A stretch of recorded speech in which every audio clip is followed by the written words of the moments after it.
Okay, so we want to just do a brief recap on the calculation of goodwill using immediate cash consideration and the fair value adjustment that we discussed in the last session, so that we can give perspective to what we are going to be discussing today.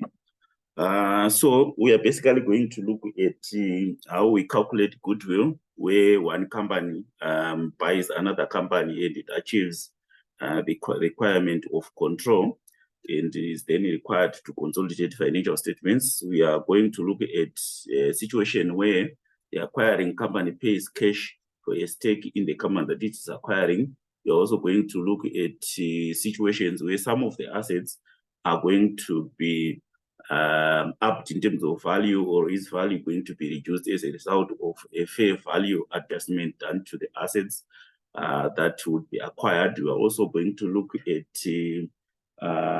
delayed consideration, where we pay part of the money now and then we promise to pay part of the money at some point in the future. We are also going to look at contingent consideration, where we promise to pay more money or to give more shares in future if something that would have agreed on now happens. We are then going to look at how we then go through the consolidation process, from the calculation of goodwill, the net assets table, the calculation of retained earnings, the calculation of non-controlling interest. And then we are going to do a question that is going to then go through the whole process, all the workings that are necessary, and the actual consolidation process. Then, depending on the time that we have, we are then going to look at investment in associates, as well as consolidation of the statement of profit and loss and other comprehensive income. Okay, so that's the plan for today. I am hoping that we'll then find time to do one more lecture, perhaps, to cover the areas that we would have failed to cover today, and the areas that we did not cover in terms of the standards that we did. And also some feedback on the assignment that you did on income taxes. I think most of you, I don't know if you made that question before, or you did it on your own. If you did, then excellent work. Then those that were struggling, I don't think you struggled much, which means you are on the right track. So well done for that. I'm going to make sure that we upload those results perhaps by Wednesday, so that you can see where you stand. Then at the end of the lecture, I'm also going to then give you a group assignment that I want you to do in groups, I think of 10. But I'm going to give each group their own questions. So you're not going to have one question that you're going to do as 10 groups. You're going to have different questions for different groups. And then I'll give you guys an opportunity, if we then find time to meet, for you to briefly tell us about how you went through the question and how you resolved the problem. So that's what we are going to do for our last coursework. Right, so let's jump into it. So I'm going to so can you please mute your mics? Okay, so I'm going to kickstart this with just a recap of what we did in our last lecture in terms of the determination of goodwill, where an immediate cash consideration has been paid. And then we are going to...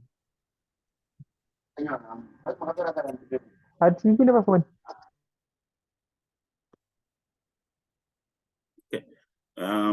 Then we are going to look at two different ways of determining non-controlling interest in a given scenario. So let's look at this question.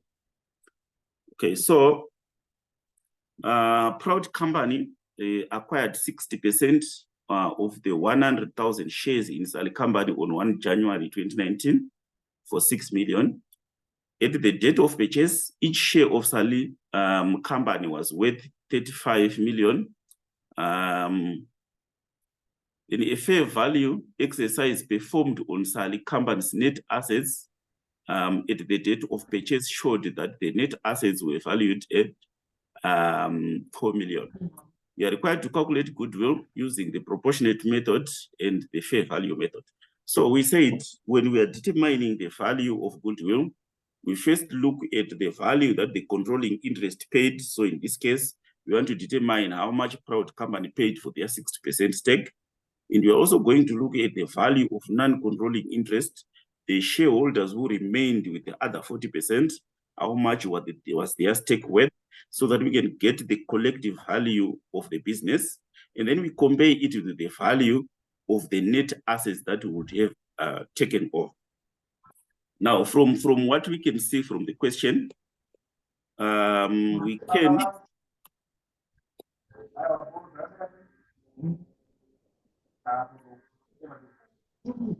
we can determine that the consideration that we paid for the 60% stake, we are told that it's 6 million. So we are going to cut 3 zeros and then make it 6,000. So this is what we paid for 60%. And then we are told that there is non-controlling interest, or we know that there's non-controlling interest. So the non-controlling interests are the ones that are going to remain with the other 40%. Now, there are two ways that we can determine the value of non-controlling interest. The first method is the fair value method. So if the company that we are acquiring, for example, is a listed company, we would then know how much each share of the company we're acquiring is worth on a stock exchange. Okay, so we can then determine the value of each share on the stock exchange, multiply it by the number of shares that they are remaining with. So in this case, if we take 60% of 100,000, that means we are taking 60,000. Then the remaining shares would be 40,000.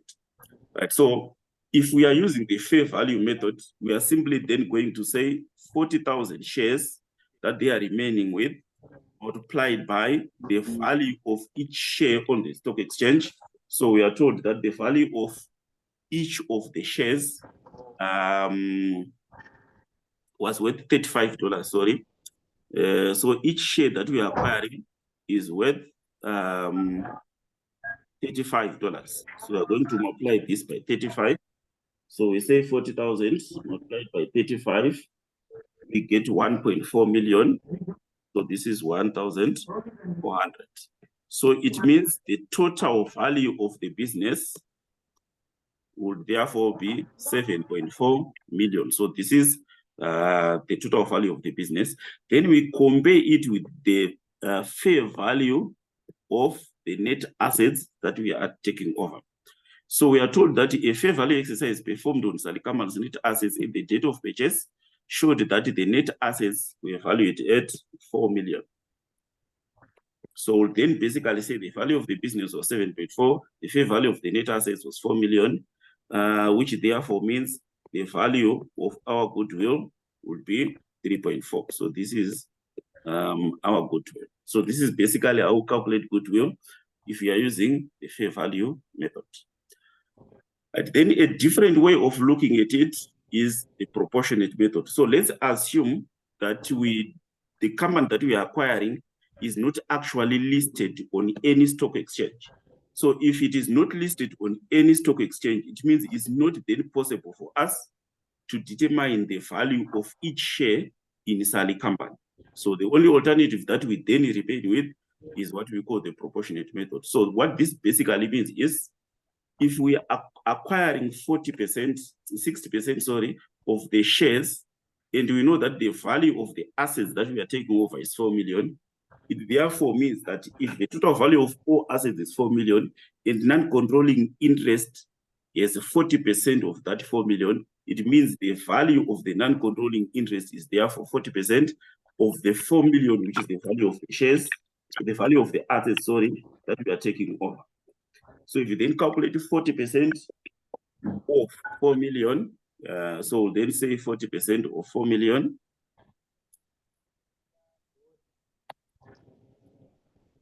we get 1.6 million. So it means the value of our business then changes to 7.6 million. Then we are going to subtract the fair value of the net assets that are being taken over, which is 4 million, which means we remain with a goodwill value of 3.6. So the only difference between the proportionate method and the fair value method is fair value method will use the value of the shares from a stock exchange. If the company we're acquiring is not listed, we use the proportionate method, their percentage of the net assets that we are taking off. So this is basically where the immediate cash consideration is concerned. Now you to realize that almost all the questions that you are going to come across are going to be based on the fair value method because it only makes sense that we value non-controlling interest based on the value of the assets, on the value of the shares of the company that we are acquiring as opposed to the net assets taken off. If we consider it this way, if we calculate 40% of the net assets of the company that we are acquiring, and we say 40% of 4 million, what this basically means is non-controlling interests are not getting any share of the goodwill because their stake is valued on the net assets that are being taken over. So if we use 40% of 4 million, it means all the goodwill they've calculated is actually going to the controlling interest. But if we use the fair value of the shares themselves, it means a portion of the goodwill then belong to non-controlling interest, which is more sensible than the alternative. So any questions that you should then expect in any exam or in any real scenario should value non-controlling interest based on the fair value method as opposed to the proportionate method. So that's as far as cash consideration is concerned. Right. So let's move on to the next consideration we need to make.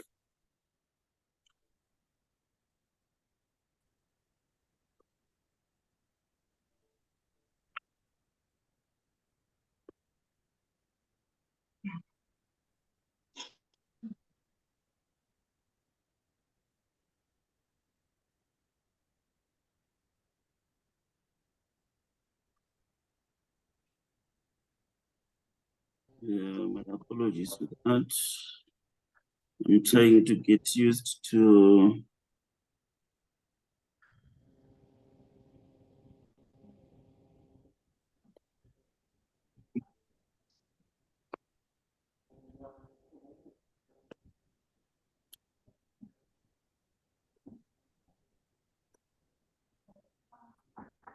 right. So let's look at the next scenario, which is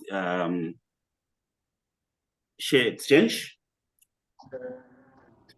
So we looked at this a similar scenario in our last lecture, but I thought it was important because, again, just like our discussion on proportionate method and fair value method, you would expect that the questions that you are going to come across in your exam are going to be largely based on a share exchange.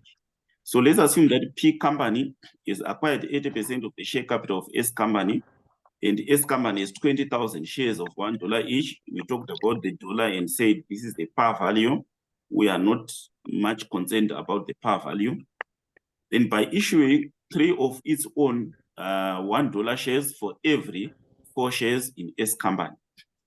Then at the date of acquisition, the market value of P company and S company shares were $6 and $5 respectively.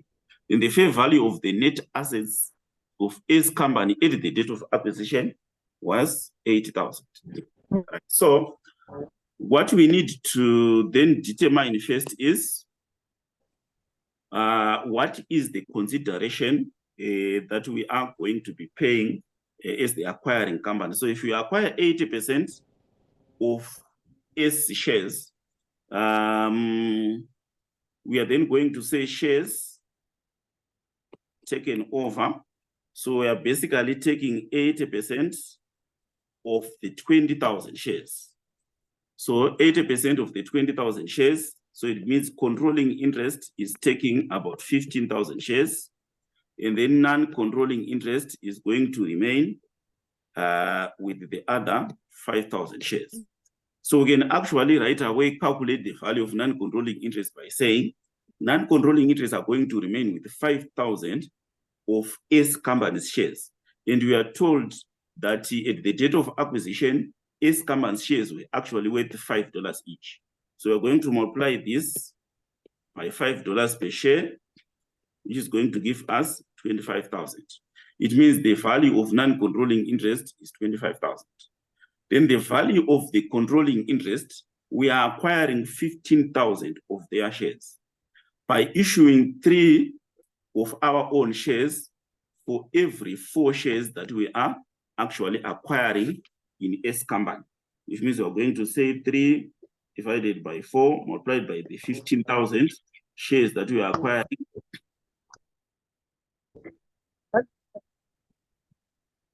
Right, so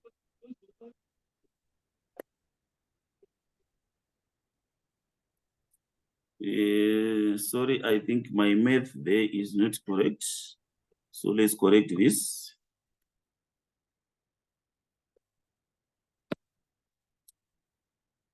Right, so 80% of 20,000 is actually 16,000, not 15,000. So this is 16,000,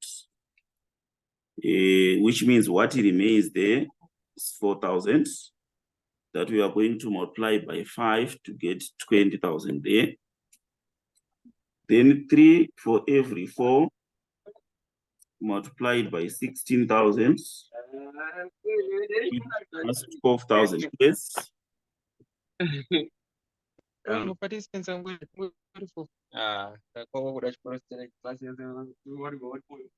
Can you please mute your mics, please?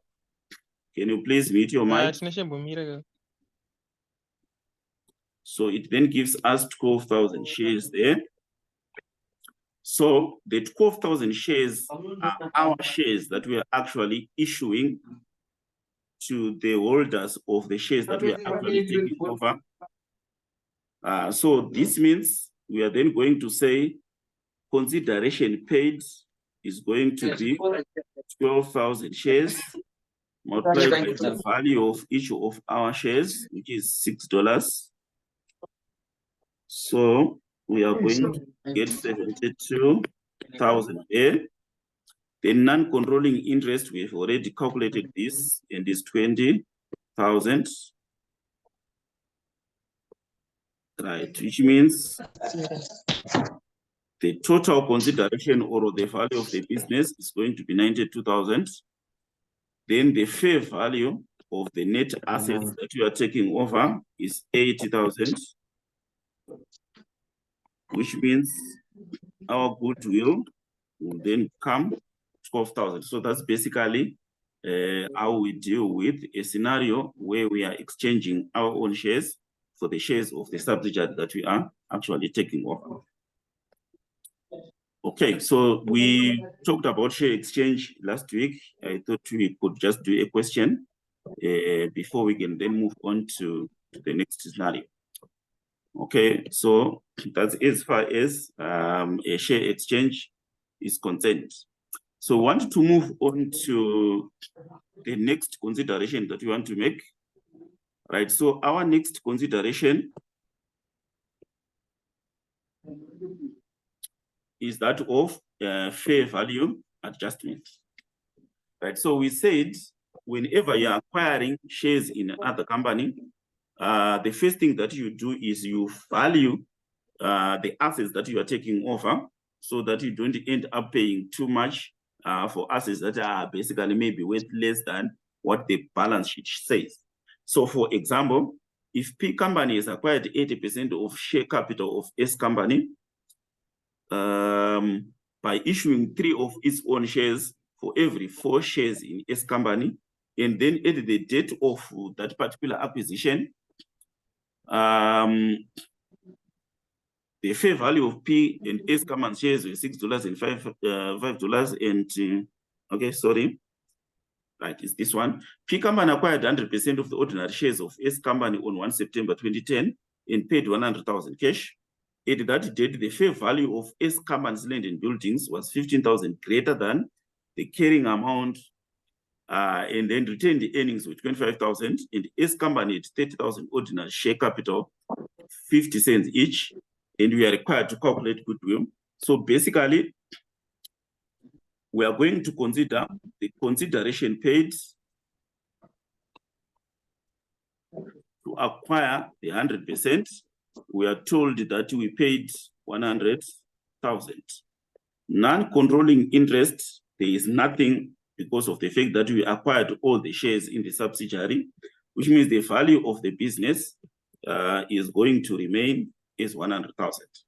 Then the fair value of the net assets that we are taking over are then made up of the ordinary share capital that we are acquiring. We are told that we are actually acquiring 30,000 ordinary shares of 50 cents each, which means the total value there becomes 15,000. We are also going to be entitled to the retained earnings or all the profits that they accumulated, which is a total of $25,000. And then we know that the net assets that we are actually taking over, their value is more by 15,000 because the land and the buildings have been undervalued by 15,000. So for example, if they've valued their land and buildings at 10,000, we've actually identified that they are actually worth 25,000, which is 15,000 more. So we are going to include fair value adjustments of 15,000. So the new fair value of the net assets taken over then becomes the total of the three: the share capital, the retained earnings, and the fair value adjustment, which means 55,000. We then compare the 55,000 with the value of the business to get a goodwill of 45,000.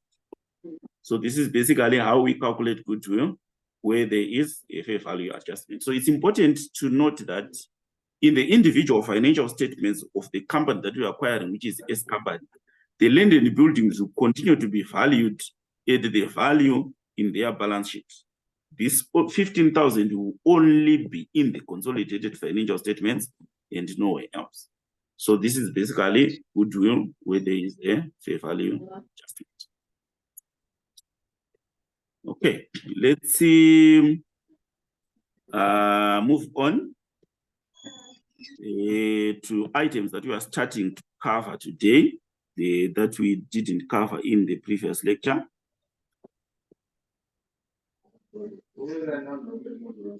Starting with deferred consideration. Right, so basically, can you guys,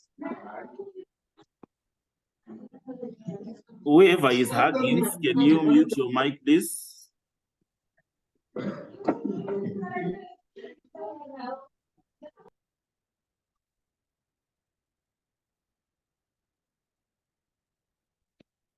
Okay. Right, so let's move on.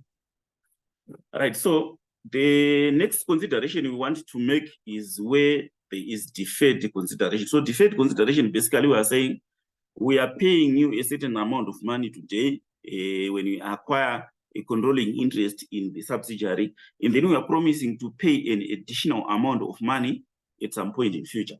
So let's assume for argument's sake that we are acquiring all of the shares in a subsidiary, which is 100% of the shares. And we have actually agreed that the value of the business is 100,000. And we say, today, maybe we are acquiring on 1 January 2024, we are paying you 80,000.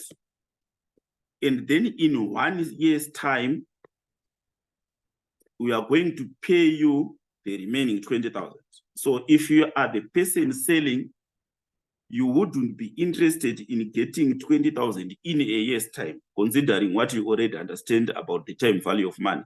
If you were to give me 20,000 today, or you give me the same 20,000 in a year's time, I would prefer that you give me the money now, because if you give me in a year's time, the 20,000 will not be able to buy me the same things that same 20,000 can buy me today. So it's normal that I'm going to then, if I'm the one selling the shares to you, ask you to pay either 20,000 today or something more in the future. So I could make it a condition to say, pay me 20,000 now, or pay me 25,000 in a year's time.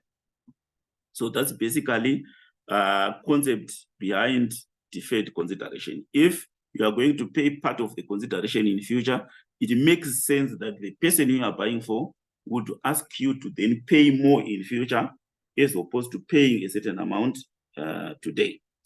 Right, so let's then consider this scenario in more detail.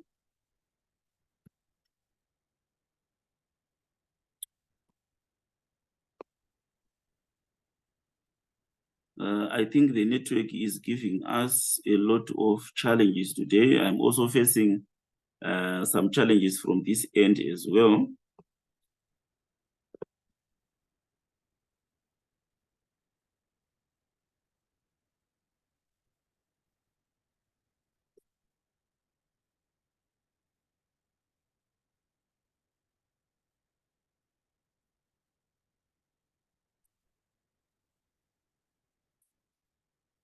Right, so let's see, go through this again. So let's assume that we are P company acquiring S company, and someone comes to us and say, you can pay me 80,000 today and then pay me 20,000 in a year's time, or you can give me 30,000. You can pay me 20,000 now, or you can give me 30,000 in a year's time. So the first thing that we'll then consider is it cheaper for us to go to a bank, borrow 20,000 and just pay it today? Or we can wait for 1 year and pay 30,000. So let's assume that our bankers charge us 10% per annum in terms of interest. So if we're going to borrow 20,000 now as a 1 year loan, it means we would actually pay the bank 22,000 in a year's time. So it therefore makes sense for us to actually go to a bank, borrow money, pay it all together, and then pay the bank 22,000 in a year's time, than wait and pay 30,000 in a year's time, because it becomes expensive or more expensive for us. So whenever you meet or come across a question that is talking about deferred consideration, you will be given the borrowing rate of the company that is acquiring the shares, to say, we have promised to pay 20,000 in a year's time, and then you are given the borrowing cost is 10% or 8%. What it simply means is, if you are told that we are going to pay 20,000 in a year's time, the interest that the bank charges us, or the interest that would have been charged, would already be included in the amount that you are given in the question. So let's consider a scenario, then I can explain from there.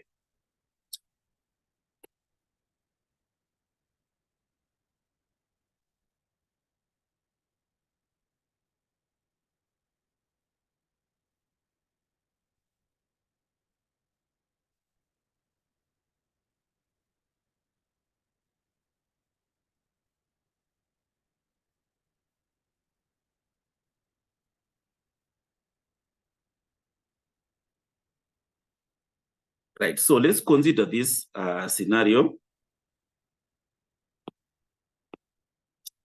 Let's say Proud Company acquires Sally Company's 80 million ordinary shares on 1 January 2022.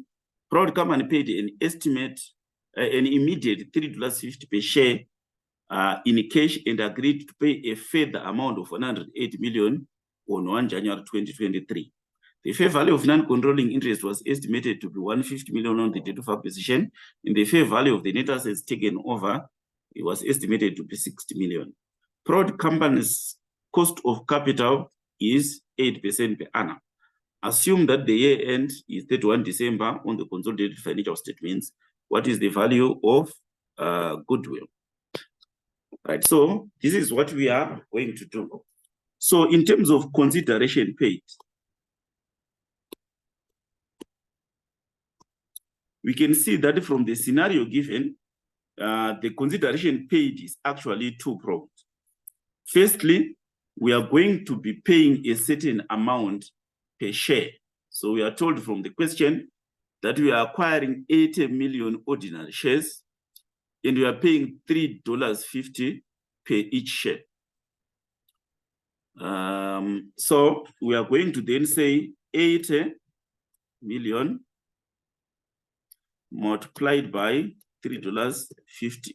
So this is a cash consideration. So we're going to pay cash.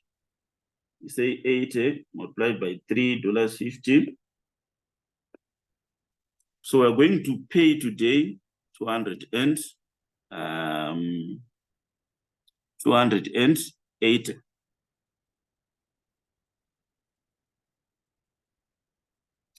Right, so we are then told that we are going to pay an additional 150, the fair value of the per share and agreed to pay a further 108 million on 1 January.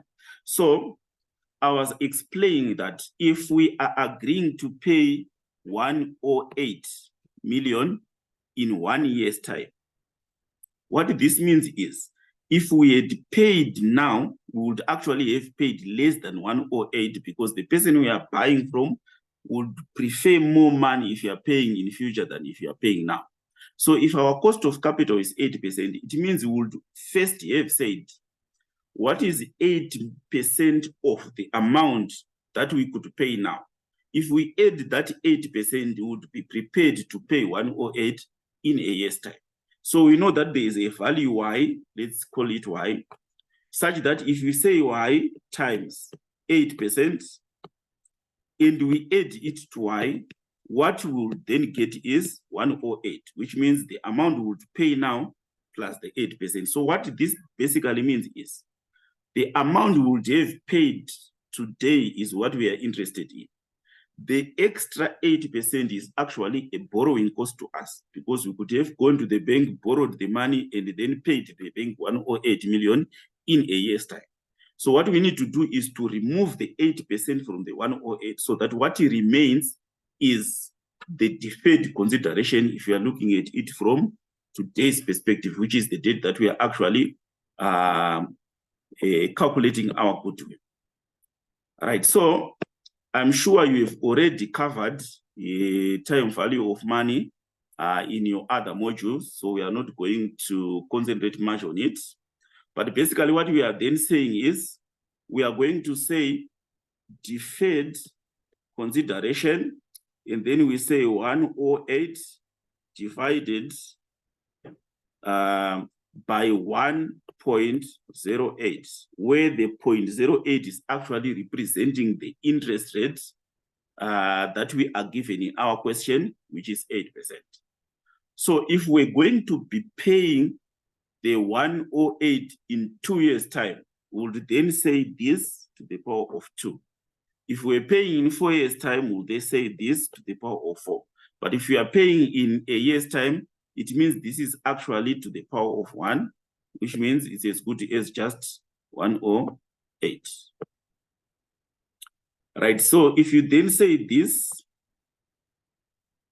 and simplify it, you then realize that what you get there is 100. So basically, the 80 million becomes a finance cost as far as we are concerned, which means the total consideration then becomes 308. We can then compare this to the net assets that we are taking over. We are told that the fair value of, before we go there, we need to first take into consideration the value of non-controlling interest. Right, so in terms of that question, so we are going to just assume that we are taking 100% and ignore the non-controlling interest because we'll first have included a percentage that we are taking of the 80 million. So for example, if we're going to take, let's say for argument's sake, 60% of the total shares, would first say 60% of 80 million shares, and then the remaining 40% becomes non-controlling interest. So we're going to ignore the part of the non-controlling interest because there's no percentage there. Sorry for the way the question was constructed there. So let's assume that there's no non-controlling interest. We would then just compare the value we've calculated with the value of the net assets that we are taking over, and we are told that it's actually 60 million, which means this becomes 320 in terms of our goodwill. All right, so that's basically it. Then if we're told that non-controlling interest is 150, and we had not taken into consideration the whole 80 million shares, we'll simply add the 150 to 380, and then deduct the value of the net assets that we are taking over to determine our goodwill. So that's basically your deferred consideration. Now, when we then go to the determination of retained earnings, we're going to talk about it when we do a retained earnings computation. We are then going to remember that if a company was to borrow, they will be charged interest of 8 million. We've already calculated this 8 million and removed it from 108. That's how we got the 100. This then becomes a finance cost. Finance cost by nature is interest paid or payable that reduces our profit because it's an expense. So we would then go to our retained earnings and deduct this 8 as a finance cost. So we are going to see how that works when we do a more comprehensive question.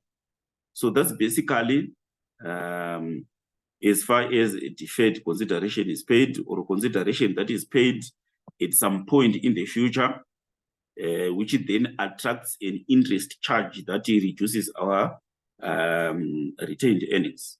So let's move on to the next consideration that we want to make.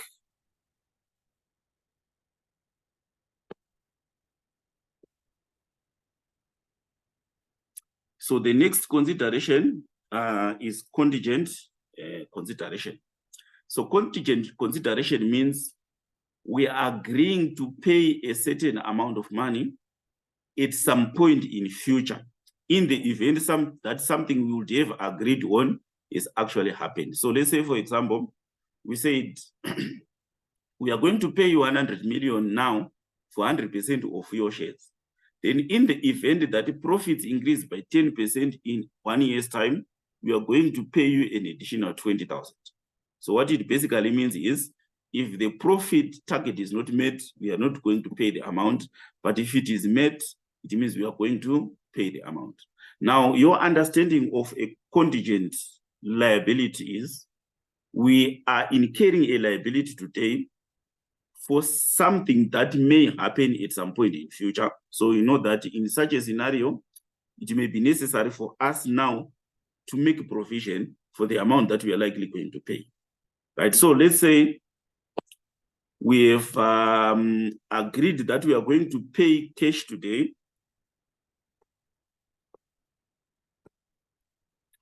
So we're going to pay cash today, 20,000, and we have promised to pay a contingent consideration upon achievement of a certain target of an additional 10,000.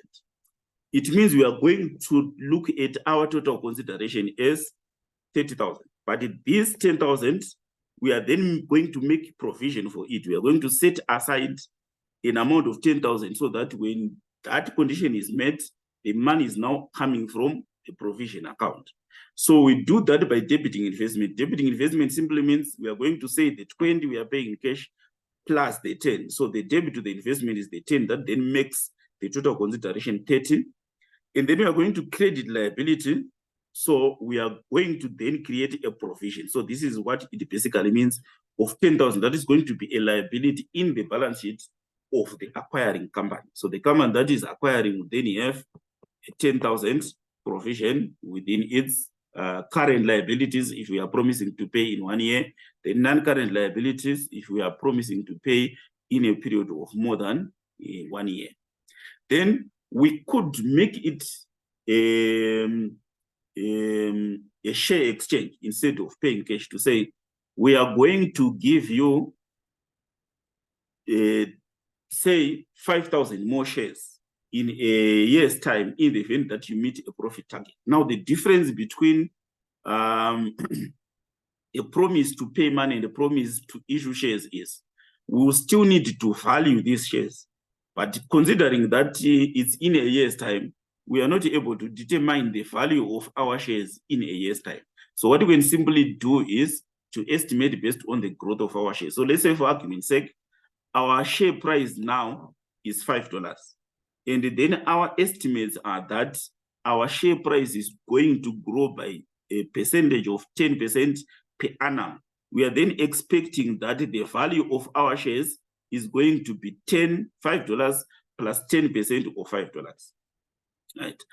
This then becomes the value per share that we then multiply with the 5,000 shares that we are promising to credit shares to be issued, which is basically a reserve that goes under equity. So we are going to increase the value of our investment by our answer here, and then credit shares to be issued, which is a reserve in the financial statements of the parent. So that's basically contingent consideration. Consideration that is dependent on something happening in the future.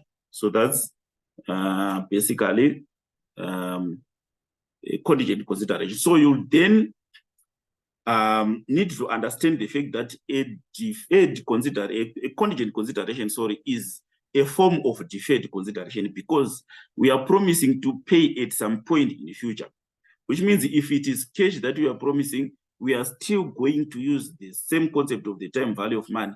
If you are promising to pay 20,000 in a year's time, and we know that our cost of capital is 10%, it means within the 20,000, there is actually finance cost of 10%. So we said Y amount of money plus 10%, and we got 20,000, which means the first thing we need to do is to discount it, find its present value. That is the one that we are going to debit in the investment account. And then the interest component is going to reduce our retained earnings. So the concept of deferred consideration still applies in a contingent consideration. All right, so let's see. Then move on to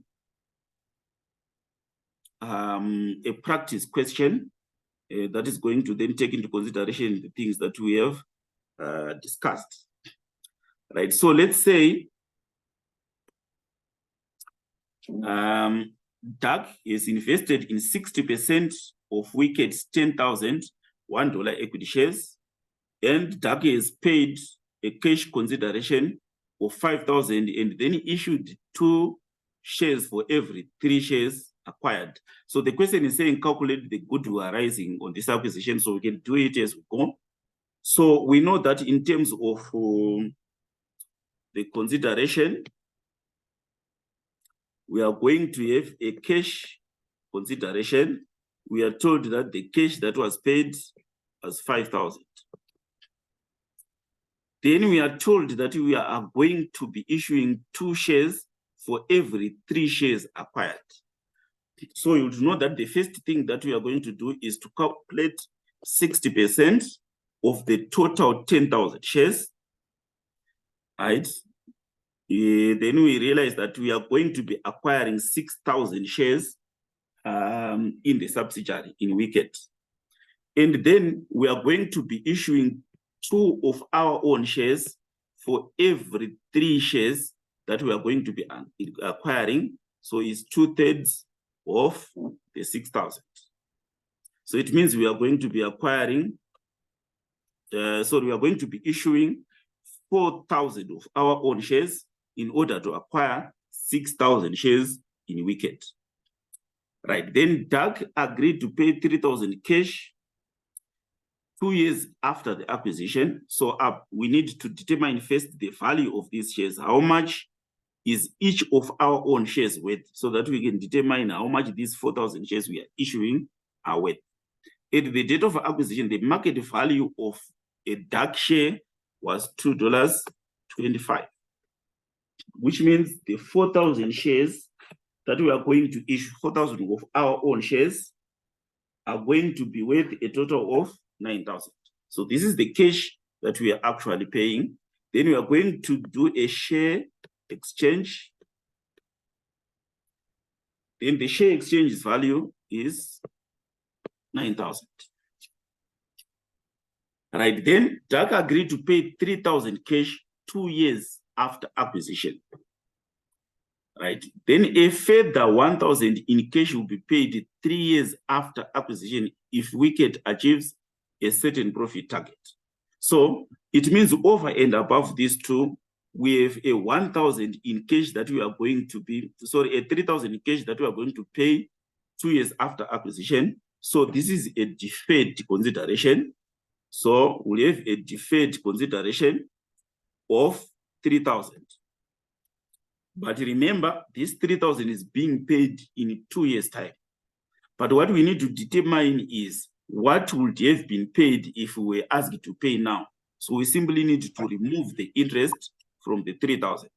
So we said it's not 3,000 divided by 1 point, and then we look for the discount rate or the borrowing rate. So we are told that assume a discount rate of 10%. So then going to say 1.1, but this is in 2 years' time. So it means we say to the power of 2. Right, so we need to simplify this. Right. So 3,000 times 1.1 to the power of 2 gives us 2,478. Then we have told that a further, can you mute your mic, please?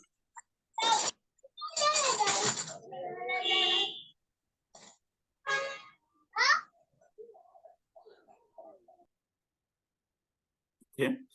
So we are told that a further 1,000 in cash will be paid 3 years after acquisition of Wicked, achieving a certain profit target. So the fair value of this contingent consideration was deemed to be 700. It means they've already discounted and found 700. So this is a contingent consideration of 700.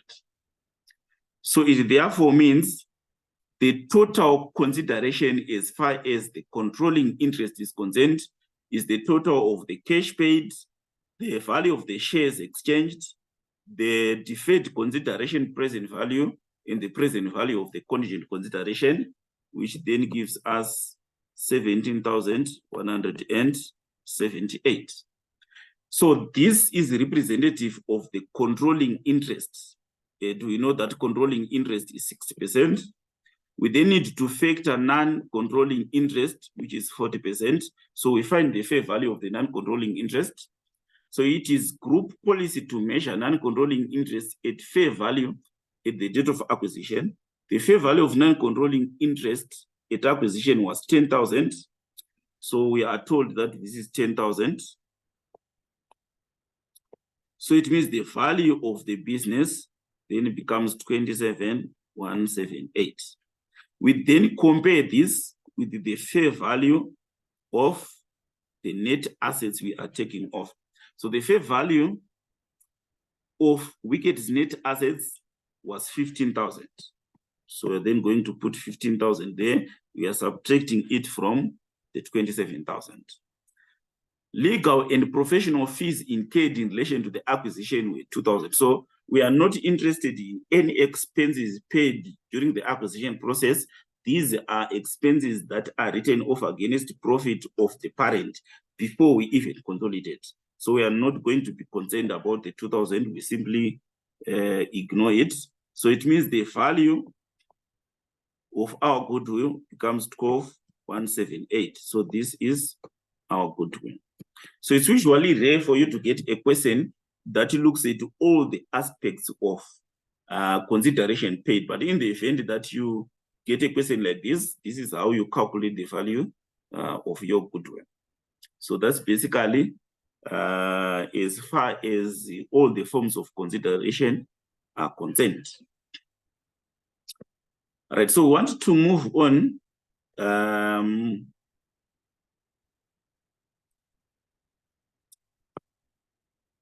the next aspect of what we want to discuss, which is goodwill impairment. Right, so I'm sure you have already covered impairment of assets. And I think we talked about it again last week to say an asset is impaired if its carrying amount is more than its recoverable amount. And we say the recoverable amount means the amount of money that we could recover from either selling or keeping an asset. So I will just give a brief example. So let's say, for example, we have a piece of equipment, or maybe let's say a motor vehicle to make it easy, right? And then we go to the market and try to find out if we're going to sell this car today, how much are we likely going to get? Maybe we determine that if we are going to sell the car today, we are going to actually get 5,000. Then if we are going to then hire a motor vehicle, maybe if they deliver a motor vehicle, if we sell it, it means we need to then rent a delivery motor vehicle from someone else. If we're going to then rent that motor vehicle from someone else, how much would it cost us for the remaining life of the asset that we are selling? So let's say the motor vehicle had a remaining useful life of 2 years. Then we calculate to say if we wanted to hire a motor vehicle for 2 years to do the same things that the motor vehicle we are selling is doing, how much would it actually cost us? Let's say we determine that it would cost us 6,000. It basically means the value we were going to get if we kept this vehicle would be equivalent to the 6,000 would pay to hire an alternative vehicle to replace this one. So we call this value in use. If we're going to continue using this motor vehicle, what will be the utility that comes to us of using that motor vehicle? It's the same as getting an alternative motor vehicle and then paying someone to do what that motor vehicle would have done. So basically, we then compare the market value and the value in use, and then we take the higher, because this is an asset. So basically, want the higher utility of the two, and then say the value in use is higher than the market value of that particular motor vehicle. So it means our recoverable amount would then be 6,000. Then we go to our balance sheet and say, what is the value of the motor vehicle in our balance sheet, which means the cost less or accumulated depreciation, and we determine that it's actually 10,000. So which means we have actually overvalued our assets, because we are assuming that we are going to be gaining 10,000 from using that vehicle, yet the maximum recoverable amount is actually 6,000. So what it then means is there's an impairment loss of 4,000. So this is the process of impairment. You've already covered this in your previous modules. Now, what we are setting here is, if you acquire another business, and then you perform an impairment test on every individual asset within the business you've acquired, you may realize that certain of those assets are actually impaired. The values on the balance sheet are actually more than the recoverable amounts of those individual assets that make up your investment. But if a company loses value, what first loses value is goodwill before you go to the other individual assets. So when you are doing an impairment, I know you remember a cash generating unit. So an acquisition of a company means you're acquiring a cash generating unit, which is the company that you are buying. What gets impaired first is the value you paid over and above the net asset value, which is your goodwill. So whenever there is impairment, you impair goodwill first before impairing any other asset. You would remember this from your cash generating unit discussion when you discussed impairment. So what this means is, let's look at this particular question and then put it into perspective. So a company's value at the year end has been determined as follows. So the value in use, if you continue with this investment, if you continue keeping this company, the value in keeping it is 620 million. But the fair value less cost to sell is 510, which is the market value that I talked about. The carrying value of the net assets is 320. Goodwill has already been calculated as 500 million. Calculate goodwill impairment, if any. So we say the first thing we impair is actually goodwill. So we first determine what impairment is there. If we continue running this company, the utility that is going to come to us is estimated as 620. The fair value less cost to sell, or basically market value of the company, is 510. The recoverable amount then becomes the bigger of the two. Basically, if we wanted to sell the company today, we'll get 510 million. But if we decide to keep it, we'll get 620 million. The logical decision is let's keep it instead of selling it, because keeping it gives us 620, selling gives us 510, which means our recoverable amount becomes 620. We then compare this with the fair value, the carrying amount is per our balance sheet. So if you were to go to our balance sheet, you'd then realize that our balance sheet would first have 320 is the fair value of the net assets. It will also have 500 is the value of our goodwill, which means the total net assets would actually be 820. But we've already concluded that if we were to keep operating the company, we would actually get a maximum of 620, which means we've actually overvalued our assets by the difference between 820, which is the total fair value of the net assets, and 620, which is the recoverable amount. So it basically then means our investment is impaired by 200 million. So we said the asset that we impair first is goodwill.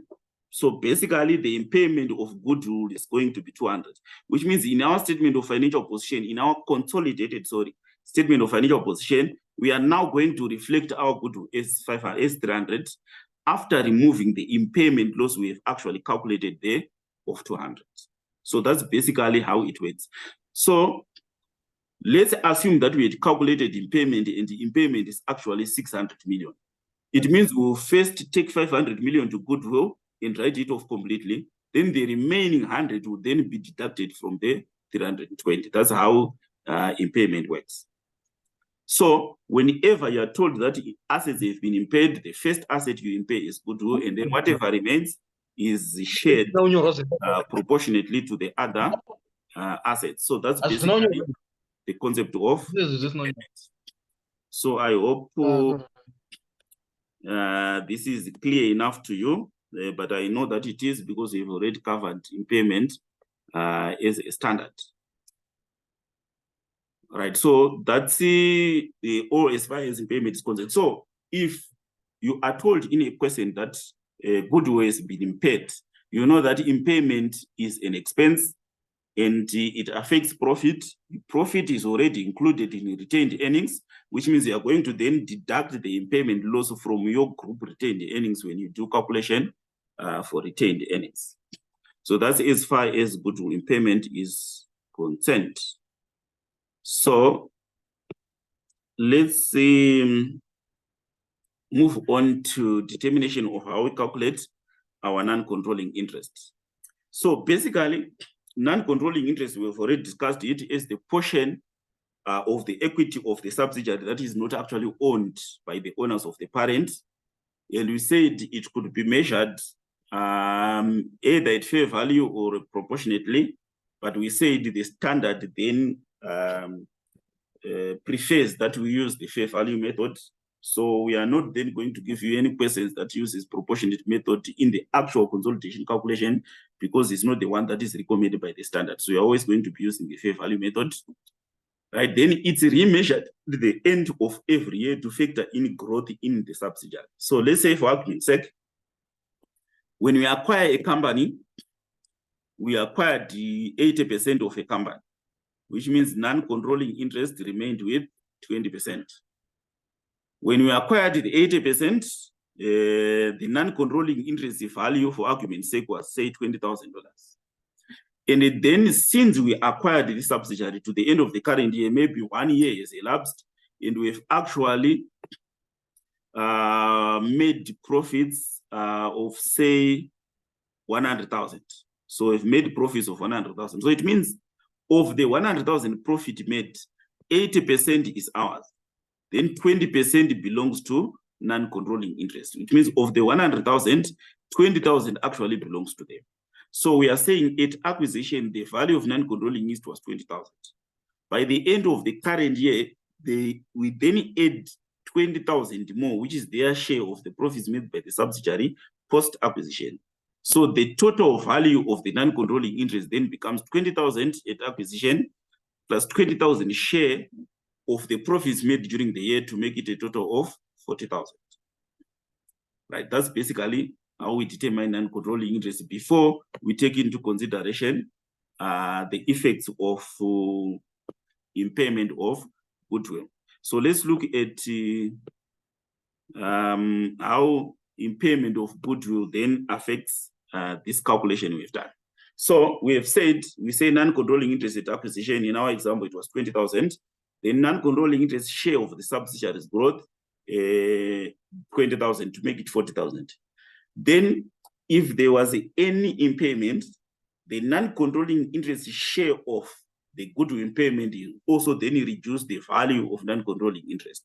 So let's say for argument's sake, if goodwill impairment was 10,000 and the non-controlling interest is 20% stake, it means 20% of that 10,000 is a loss to non-controlling interest, which means we'll then deduct 2,000 from the total value we've calculated there.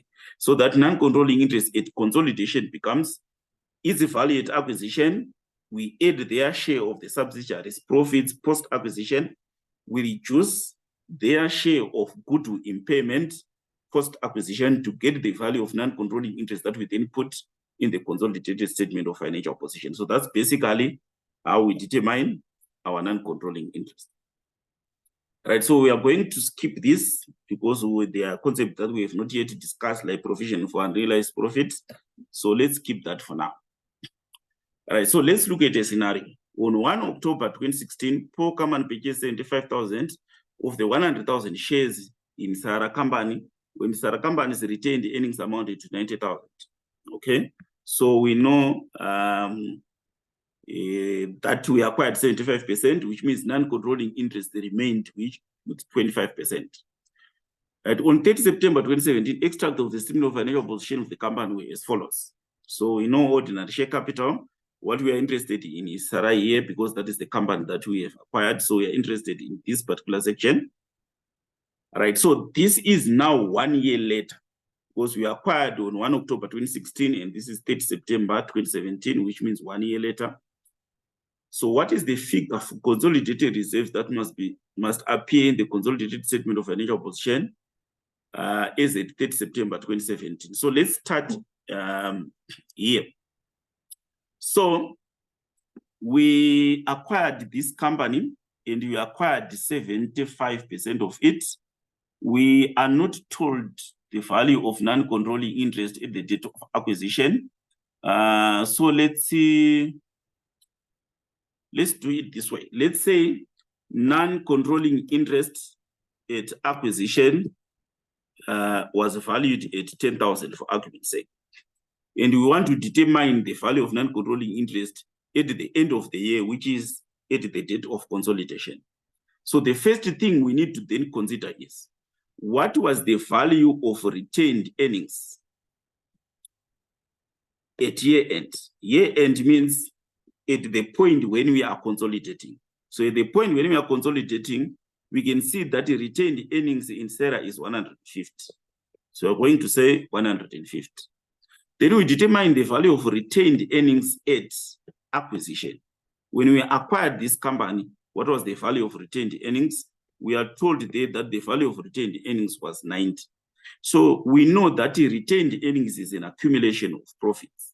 So if the accumulated profit at the beginning of the year was 90, and then accumulated profit at the end of the year was 150, we can then conclude that the profits that we made during the year was actually 60, which is the difference between beginning of year and end of year. So this is current year profits. And we know that of this, the component that goes to non-controlling interest is actually 25%, because we are told that we acquired 75,000 of 100,000 shares. So if we say 25% of 60, we would then realize that the non-controlling interest share of this 60 is actually 15. So it then means the non-controlling interest at consolidation, the one that we take to the statement of financial position, becomes the non-controlling interest at acquisition plus their share of profits to get a total of 25,000. So that's basically how we determine the value of non-controlling interest. So let's also then introduce the concept of the net assets table. We discussed this in the previous lecture. So the flow of calculations, when you get a question to do with consolidation in AXM, the first thing that you need to do is to determine the group structure. So I would then expect, so let me do this from here. I would then expect that in your calculation, in your workings, because I'm going to give you credit from the workings, or most of the marks are going to come from the workings rather than from the face or the financial statement itself. I'm going to then expect to see you writing working 1, and then you say group structure. Then in your group structure, you are then going to tell me that Paul acquired Sarah, and they acquired 65% of the shares. Since they acquired 75% of the shares, it means they obtained control. And then you are going to tell me that the remaining 25% is non-controlling interest. So this is the working that gives you the first 1 or 2 marks. So this is very easy for you to get. So always make sure that this is the first working that you are going to do when you get a consolidation question. Then working number 2 is going to be your net assets table. So your net assets table is going to have 3 columns. The first column is at acquisition. The second column at consolidation. Then the last column is post acquisition. Right, and then I will then expect to see the components of equity as we discussed, because we said the equity represents net assets. So I would expect to see your ordinary share capital there. And we said if we are acquiring another company, to remove complications, we are going to assume that the ordinary share capital is the same at acquisition and at consolidation date. So your ordinary share capital is going to be 100 here. It's still going to be 100, which means we are not going to expect any movement there. Right. Then your retained earnings. So in this example, your retained earnings at acquisition was 90. Your retained earnings now is 150, which gives us an increase of 60. Then after this then becomes 190. This becomes 250, and the total still remains 60. Is this 60 that you then share? You say controlling interest at 75%, non-controlling interest at 25%, so that we can then share this to say controlling interest is going to non-controlling interest is going to get 15. We've already calculated this. So controlling interest is going to get 45, which means you have completely shared all the benefits that came post-acquisition or after acquisition. So this is your working number 2. This would usually get you 3 to 4 marks. So that's your net assets table. So remember, what we are analyzing there is the equity section of the subsidiary. So you could get some textbooks calling it analysis of the subsidiary's equity is one and the same thing. So that's basically your second working or your second calculation. Right, so that's the next concept that we wanted to go through. Right, so let's move on to the next concept. In fact, before we move on to the next concept, we just want to take a look at one question together that then looks at the 3 most important calculations: your calculation of goodwill, your non-controlling interest, your group retained earnings, before we can then move on to provision for unrealized profit. Then we can do a full question. So let's assume that on 1 January 2010, Alpha Company purchased 90,000 ordinary shares in Peter Company for 290,000. At that date, Peter Company's retained earnings amounted to 90,000, and the fair value of Peter Company's assets at acquisition were equal to their book values. Okay. So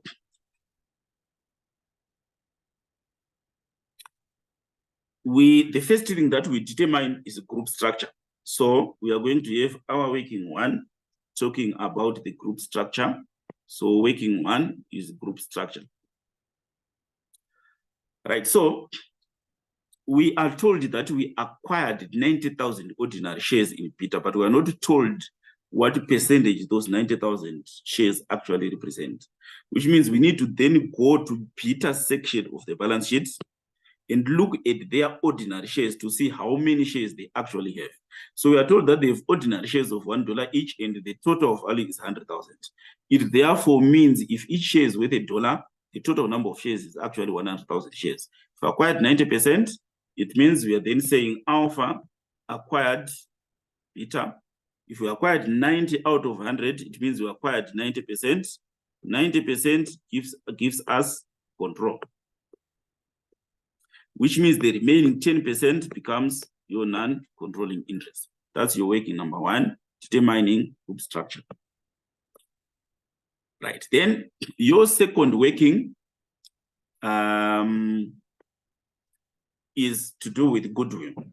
Now, we are told that we paid 270,000, which means we are going to say consideration paid. The consideration paid was for 90%. We paid 270,000. We are told, or we already know, that there's non-controlling interest of 10%. What we need to determine is actually the fair value of that non-controlling interest. So the share capital of Peter has remained unchanged since 1 January 2010. We said this is an obvious assumption. The fair value of the non-controlling interest at acquisition is 42,000. So we're then going to add the 42,000 there. So we are saying 270 plus 42 to get 312. So this then becomes the value of the business.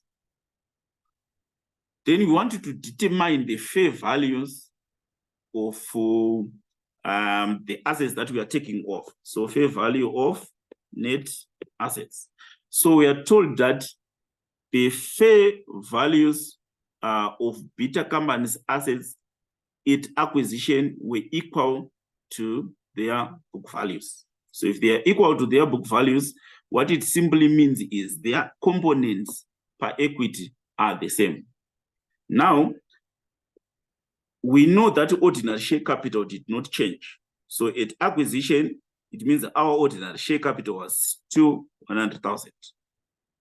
But we know that we can't take this retained earnings because this retained earnings is at the end of 2022, which is actually 2 years after acquisition.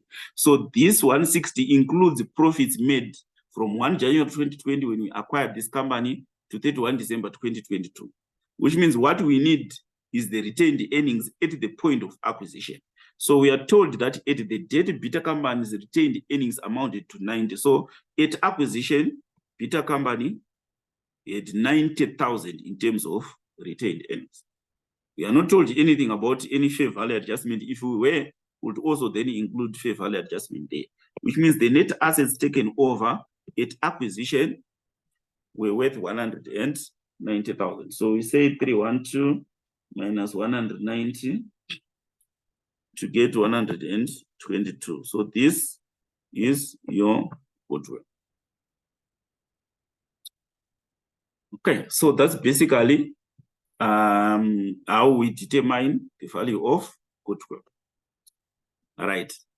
Then we want to move on to non-controlling interest. But remember, for us to calculate non-controlling interest and even group retained earnings, it's better for us to construct a net assets table. So we're going to say at acquisition, then at consolidation date, which is actually 31 December 2020, then post-acquisition or since acquisition, do our 3 columns. Then we say ordinary share capital. We know that it is not going to change. So it's going to remain 100,000. So there is no change there. Then we are going to go to our retained earnings. At acquisition, our retained earnings was 90,000. Since acquisition to the end of the current year is now 160, which means the profits that have been made since are 70,000. We are controlling interest. We get 90% of it. Non-controlling interest gets 10% of it.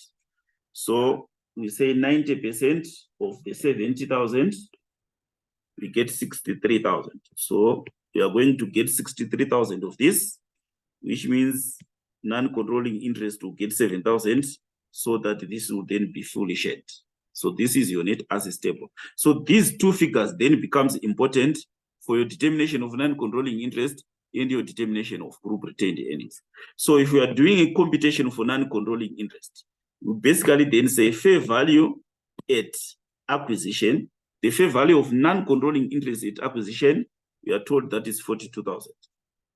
Then we know there's a share of profits.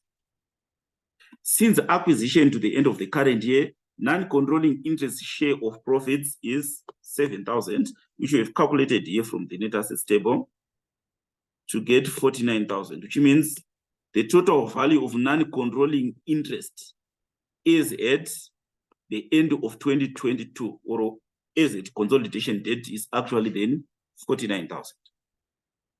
So we've answered goodwill, we've determined non-controlling interest.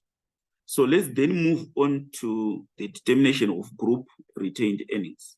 So group retained earnings is basically the retained earnings of the parent plus the portion of the retained earnings of the subsidiary attributable to the controlling interest or attributable to the parent. So we are going to start off, so our retained earnings working, we are going to start off with a parent retained earnings. So the retained earnings of the parent is 210.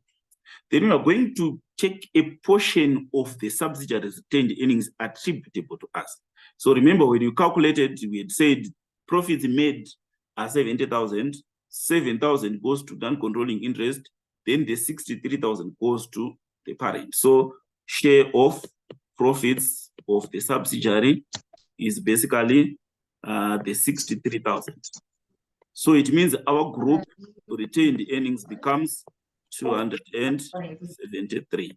So this is basically how we calculate group retained earnings. So like I said, these are the key workings that you need to understand before you start the consolidation process. Now on the retained earnings computation, we are going to add a few more things. So in its simplest form, this is basically the group retained earnings computation. So if it were to come as simple as this, this will give you 2-3 marks. But this working usually is the majority of the marks because of the other 2 or 3 complications that we are going to then discuss next. So that's basically as this exercise is concerned.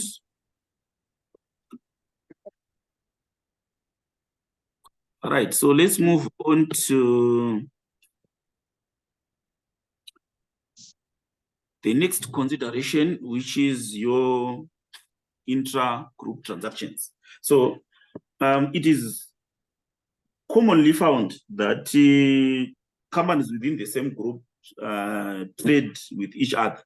In fact, that is the whole basis behind acquiring another company, because there are synergies that you see in acquiring another company. So for example, if you are in scope and you own chicken in, and you know that you need chickens, you could then consider buying Ivins, for example, because you know that you will then be guaranteed chickens from Ivins, and then you will be guaranteed a price that is better than the price that you would buy those chickens from someone else.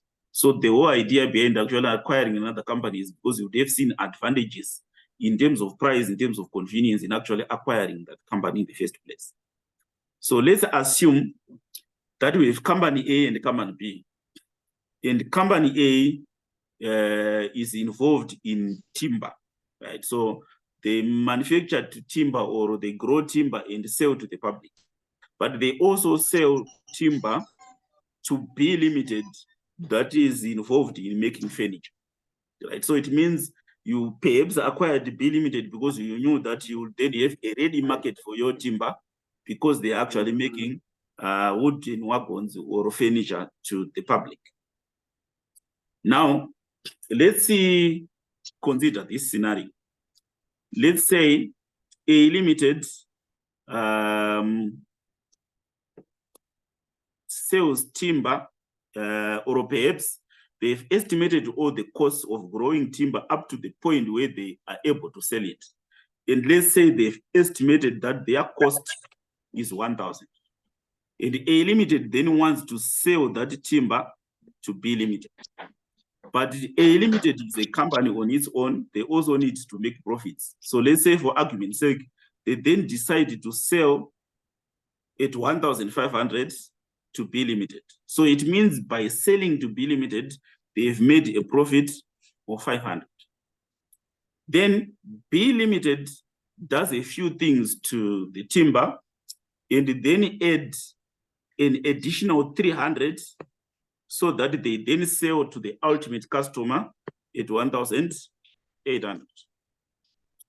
Now, if you look at it from a group perspective, the 500 that A Limited charged to B Limited is not really profit to the person who owns both companies, because they've simply added a margin on top of the 1,000, but they are still selling within the group.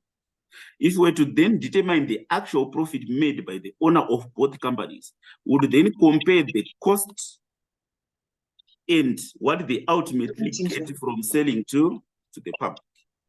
Right? So the profit of 800, which is the difference between 1,000 and 1,800, would actually be realized if the goods are actually sold to the public.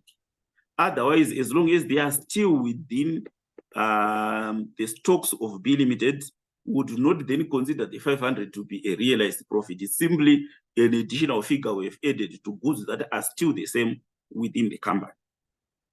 So the actual profit the group makes from the sale of the goods is only the profit made from the sale of those goods to the public. So let's say then, for argument's sake, at the end of the year, half of these goods are still in B's stocks. It then means A Limited has recorded a cost of 1,000 and a revenue of 1,500 and a profit of 500. But if these goods are all still within B Limited, it means we've got a cost of 1,000 here and a cost of 1,000 here, because remember, from B's perspective, this is cost of sales, because it's the ordering cost. So we are sitting with 500. That does not mean anything because the goods are still within the organization. So this is what we call unrealized profit, or as it's usually referred to, provision for unrealized profit. So it means when we are then consolidating this, we need to remove this 1,500 from the consolidated sales, because basically we have sold goods to ourselves. So guys, can you mute your mics, please?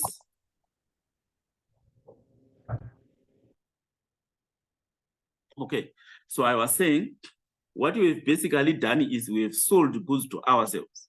So we need to then remove this 1,500 from the group sales, because technically we can't sell to ourselves. Then within the inventory of B, we have recognized an inventory of 1,500, but the actual cost to us is not 1,500, because remember, inventory is valued at the law of cost or realizable value. So our actual cost is 1,000 to the group. The other 500 is basically a markup that A put when they sold to B, which means our inventory should actually be valued at 1,000. So it means when we are then consolidating our inventory, we need to remove this 500 because it's not yet realized. We only realize it if we then sell to the public. So that's basically our interest as far as these transactions are concerned. If we still have those goods in inventory, we need to remove that profit component, because is not yet realized. Okay, so let's see, consider a scenario.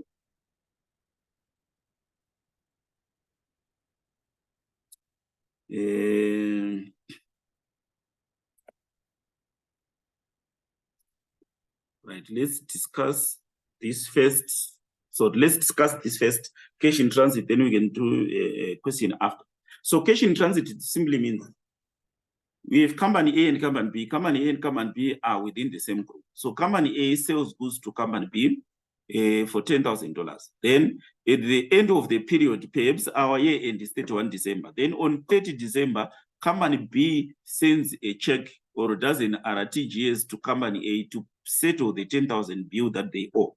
But as a 31 December, company A then requests a bank statement from the bank. They realize that the 10,000 is not yet in their accounts. Then company B, if they request a bank statement, they will realize that the money has actually been taken out of their bank account, but it has not yet reached company A. That's what we call cash in transit. Payment made by company A to company B or company B to company A within the same group that has not yet reached its destination. So the way we then deal with cash in transit is we are going to assume that no payment has been made. So if company A had paid company B 10,000, we are saying company A, if company B, had paid company A 10,000, we are saying company B must add back that 10,000 to their cash balance so that their balance still remain 10,000. And then we eliminate that transaction as an intra-group transaction, because remember we discussed this. If company A owes company B 10,000, when you are consolidating, we need to remove that 10,000 from the consolidated receivables. We also need to remove that 10,000 from the consolidated payables, because companies within the same group cannot owe each other from the perspective of the owners of the parent. So it means the first thing, add back the payment to the paying company. Then the second one, eliminate the receivable in the receiving company, eliminate the payable in the paying company. So that's basically your cash in transit. So the debiting of cash in transit means we are returning the payment to the company that actually paid, right?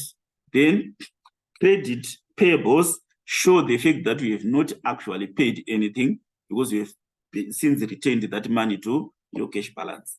And then we are going to debit payables. This is then group payables, because we are eliminating the payable. And then in the company that was supposed to receive the cash, we are going to credit receivables, basically eliminating it from the group receivables. So that's basically the concept of cash in transit. So you are going to get notes that are going to then explain cash in transit issues. Just remember that you are adding it to cash, and then you are eliminating payables and receivables in your balance sheet. Right, so we have already talked about this, but there are issues that you need to remember as far as the intra-group transactions are concerned.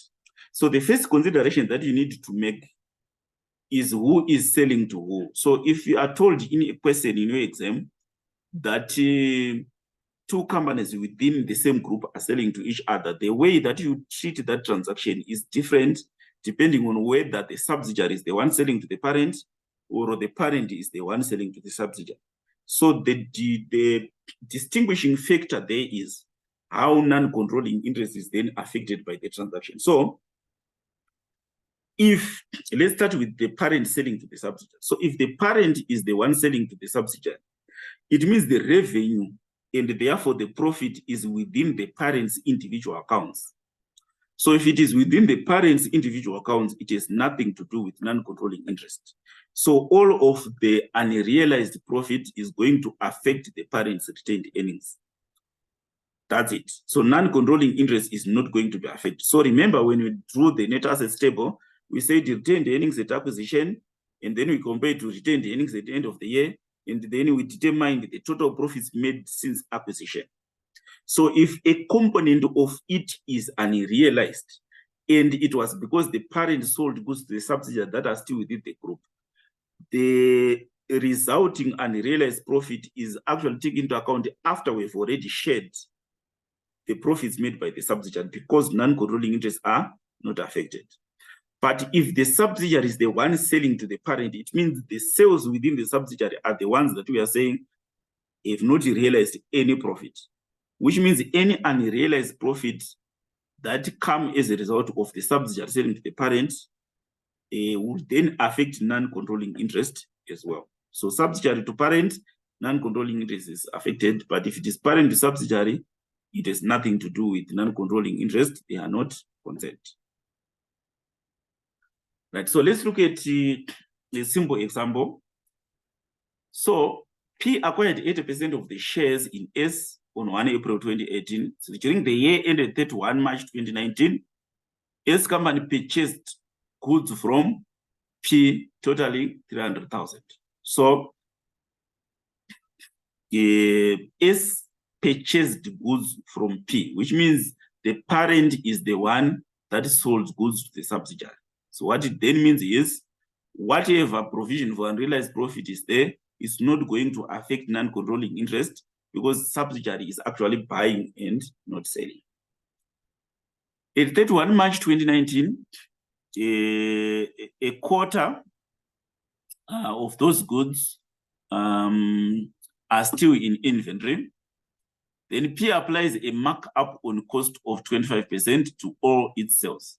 Calculate the provision for unrealized profit adjustment. So basically what we are saying here is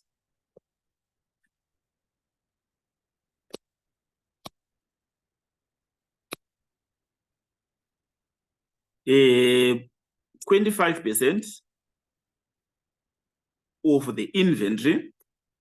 We know that the goods that were purchased were actually worth 320,000. And 25% of the 320,000, which is 80,000. So the 80,000 worth of goods are still within the company. We have not been able to sell them to outside customers, which means profit from those goods is still not yet realized. So we need to then calculate our unrealized profit. So you do realize that it's common for the examiner to give you markup and then give you a sales figure, or to give you margin and give you a cost figure. They are basically testing your understanding of how you convert your markup to margin or margin to markup. We cannot dwell on that one. I think these are things that you actually did one check. So basically, if our markup is 25, we are then going to say 25 out of 125. We multiply it by the 80,000, which is the sales figure from perspective of the seller. All right, so we'll then realize that the unrealized profit is actually 16,000. So this is our provision for unrealized profit. Now, let's assume a hypothetical example. In say, at acquisition, our retained earnings were 90,000. Then at consolidation, retained earnings in the subsidiary is 150, which means since acquisition or post-acquisition, retained earnings or profits actually made were 60,000. Now, if the subsidiary was the one selling to the parent, in this case, we said parent is selling to the subsidiary. If the subsidiary was the one selling to the parent, would then come and say provision for unrealized profits. We say 16 because we need to remove it before sharing because it's the subsidiary selling to the parent. Then we have 44.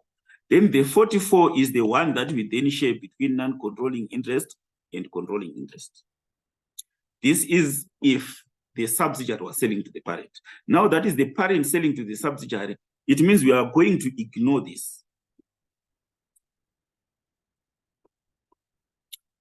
And then we are going to simply share the 60 that we have calculated. We say controlling interest, the non-controlling interest, we share the 60. So I hope that is clear enough. Then if the question then went ahead to ask us to calculate group retained earnings, the concept would then be the same. Would say retained earnings of the parent. So let's say retained earnings of the parent is 100,000. Then we'll say provision for unrealized profits, and then we'll remove the 16,000 from here, and then we'll share of the subsidiary's profit.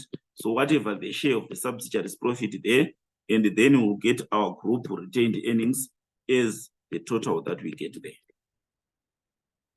So that's basically what we then do if the parent is the one that is selling to the subsidiary, and we've calculated our provision for unrealized profit as 16,000.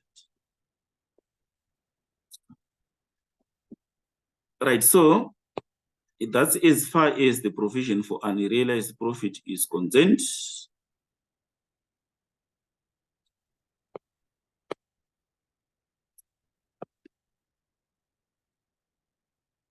Right, so now we want to look further at how fair value adjustment then affects our group retained earnings. So remember, we said if there's a fair value adjustment, what you are basically saying is within our net asset, there's an asset or two whose value we believe is higher or lower than the actual fair value of that particular asset. So if, for example, it was a piece of equipment, and you say the equipment in the subsidiary's balance sheet is 100,000, we believe that piece of equipment should be worth 120,000. It means there's an additional 20,000 that we are going to then add to the net assets in our balance sheet. We are actually going to go to property, plant, and equipment and say maybe 500,000 of our own assets plus 100,000 of the subsidiary's assets plus 20,000 fair value adjustment to then get 620. But the moment you then increase the value of an asset, it means that additional amount will also need to be depreciated, because remember, in the individual financial statements of the subsidiary, they are saying their piece of equipment is worth 100,000. But in the consolidated financial statements, we are saying they are actually worth 120,000. So that extra 20,000 has not been depreciated anyway. So it then means you need to calculate depreciation for the additional amount, and then you remove it from the consolidated retained earnings to show that if the assets were valued at 120, that depreciation would actually have been deducted from the subsidiary's individual statement of financial position. So that's basically how we incorporate fair value adjustment depreciation into our computation of your retained earnings. So remember, this depreciation is only found in the consolidated financial statements because we are not going to ask the subsidiary to adjust their amounts. The fair value measurement is simply for the purpose of consolidation. So let's look at a scenario. So on 1 October 2017, P Company acquired 80% of S Company's 9 million equity shares. At the date of acquisition, S Company had an item of PPE which had a fair value of 3 million in excess of its carrying amount. At the date of acquisition, it had a useful life of 5 years, and the P Company's policy is to value non-controlling interest fair value at the date of acquisition. For this purpose, S Company's shares had a value of $3.50 each at that date. In the year ended 30 September 2018, which means 1 year later, S Company reported a profit of 8 million. Right, so we are required to calculate the value of non-controlling interest. So we said the best way to determine non-controlling interest is to first do a net assets table. So we are going to do our net assets table. We say at acquisition, and then at consolidation, and then since acquisition or post-acquisition. Now, we would ordinarily put our ordinary share capital. We are not concerned because we know that it is never going to change. And then we are going to put our retained earnings, right? Atina kupiwa any balance sheet, which means we don't know retained earnings at acquisition. We don't know retained earnings at consolidation. But what we know is we made profits of 8 million. So we're going to just say 8,000 and remove 3 zeros. So it means since acquisition, we've made profits of 8,000. Right now, at the date of acquisition, S company had an item of PPE which had a fair value of 3 million in excess of its carrying amount. Okay. It had a useful life of 5 years. And the P Commons policy, okay, so that's to do with non-controlling interest. So we know that the value of PPE was increased by 3 million when we calculated our goodwill and when we then consolidated the PE component. But that 3 million must then be depreciated because remember, this is 1 year later. So then basically say, if the asset's value was increased by 3 million, and we know that the useful life is 5 years, it means every year that adjustment is going to be depreciated by 600, which is 3 million divided by 5 years. So it means we are then going to include post-acquisition depreciation, which is our 600. So we're then going to remove 600 from the retained earnings of the subsidiary to say if the assets were actually revalued, would then realize that the profit they would have reported would actually have been 7,400. So in our determination of non-controlling interest, we would then say fair value at acquisition. So fair value at acquisition, we are told that we acquired 80% of 9 million equity shares, which means they remained with 20% of the 9 million. And we are also told that S company's shares had a value of $3.50 each at that date. So we are then going to say at acquisition, they remained with 20% of 9 million, and each of those shares was valued at $3.50, which means we would then get 6,300. Then share of the growth of the subsidiary, we are then going to say 20% of the amount we have already calculated here, which is 7,400. So 20% of it belonged to them. So this gives us 1,480. So it then means the value of non-controlling interest at consolidation or at the end of the current year becomes 7,780. So we've basically first deducted post-acquisition depreciation because there was a fair value adjustment before we then shared the growth in the subsidiary or any money made post-acquisition between the controlling interest and the non-controlling interest. So that's basically how we go on with this calculation. I hope it is clear enough.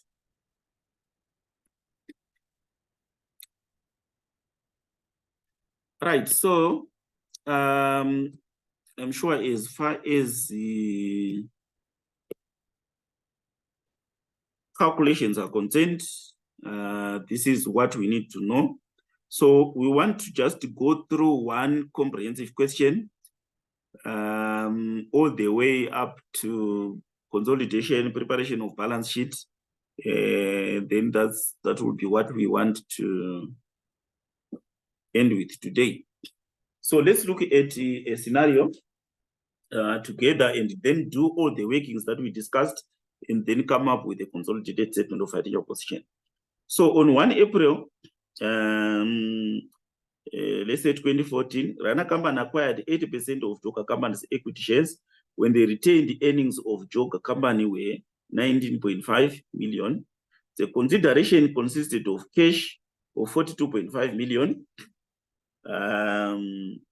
paid on 1 April 2014 and a further cash payment of 21 million deferred until 1 April 2015, which is 1 year later.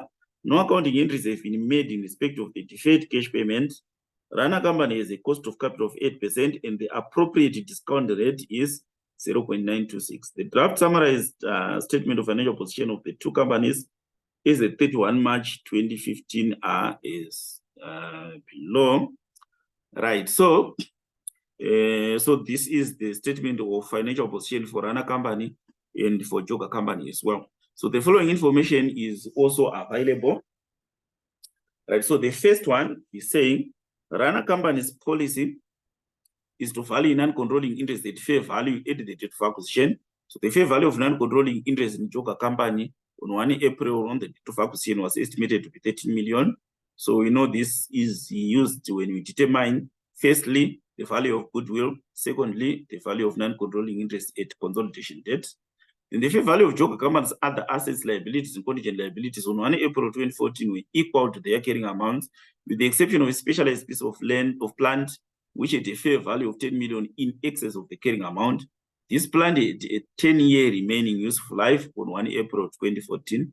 So we know that when we then consolidate the property, plant, and equipment, we need to then add an additional 10 million, which is the fair value adjustment.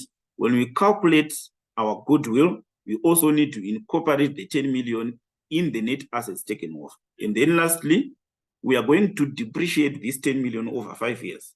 So there is a depreciation charge of 2 million that must reduce your retained earnings when you consolidate, because this is not included anyway in the financial statements of both the parent and the subsidiary. Then in December 2014, Joga government sold goods to Rana company for 6.4 million, earning a gross margin of 15% on the sale. Rana company still held 4.8 million of these goods in its inventory at 31 March 2015, which means there's an unrealized profit that needs to be calculated. And then we are told that Joga company is the one that sold to Rana company. So it's the subsidiary that sold to the parent, which means the unrealized profit affects both controlling interest and non-controlling interest. Joga company still had the full invoice value of 6.4 in its receivables as at 31 March 2015. However, Rana company's payables only showed 3.4 million as it had made payment of 3 million on 31 March 2015. So 31 March 2015 is our year end. So it means the debtor had actually paid 3 million to the creditor. The creditor had not yet received the 3 million. That's why the value in their receivables was still 6.4 million. So again, this is a cash in transit issue. Remember, we said we need to add that 3 million back to the cash of the paying company when we consolidate. So the question is, prepare the consolidated statement of financial position for Rana company as at 31 March 2015. So you already know the workings that we need to do. We said our first working, which you are going to then reference as working 1, is your group structure. So we need to determine what our group structure is. So we acquired 80%. So Rana acquired 80% of shares in Joga company, which then means Rana company obtained control as a result of shareholding, which means the other 20% represents non-controlling interest. So we've actually determined that this is a group arrangement. So that's your first consideration. I said this would usually get you a mark in your exam. Then we go to our working 2. So our working 2 is our net assets table. So we need to determine what our net assets table look like. So we said our net assets table would have at acquisition, it will have at consolidation, then it will have since acquisition or post-acquisition. Right, so we know that we would have our ordinary share capital. Right, so this is an extract of the balance sheet. You will see that the equity in the subsidiary is 25,000. So we said this is not going to change. But in an exam scenario, you need to show us that it's actually not changing by putting your 25,000 at acquisition, 25,000 at consolidation, and then show that there is no increase or decrease in ordinary share capital. Then we have your retained earnings. So in terms of the equity section, if we were given other reserves, for example, there's share premium, there's revaluation reserve, it is, if you were shown any other components of equity, you would also then need to include them on the net assets table. But you do realize unless there's an issue of shares where share premium is affected in the subsidiary, there's nothing else that it really changes. And then even if shares are issued in the subsidiary, we said the key assumption is share capital is not going to change. So you'd realize that most of your questions, if not all of them, would only have ordinary share capital and retained earnings as the components of equity. So retained earnings at acquisition retained earnings at acquisition is always given in the notes, not on the face of the balance sheet, because the face of the balance sheet is giving you information as at the end of the current year. So retained earnings at the end of the current year is 28,600. So what we need to determine is the retained earnings at acquisition, right? So we want to see what the retained earnings were. So when the retained earnings of Joga company were 19.5, right? So it means at acquisition here is 19.5, then at consolidation is 28.6, which means our retained earnings increased by 9.1. So our retained earnings increased by 9.1. Right, then we have our fair value adjustment. So remember, we said if there's a fair value adjustment, then there are issues to do with depreciation of the fair value component of it. Right, so we are told that there is a fair value adjustment of 10 million. The fair value of the assets, liabilities, and contingent liabilities at 1 April were equal to the carrying amounts, with the exception of a specialized piece of plant, which had a fair value of 10 million in excess of its carrying amount.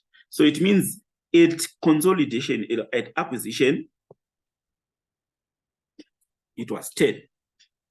But at consolidation, it's no longer 10, because remember, we are depreciating this over a period of 10 years. So if we are depreciating over a period of 10 years, it means depreciation would actually be 10,000 divided by 10, which is 1,000. Means at consolidation, this would actually be worth 9, which means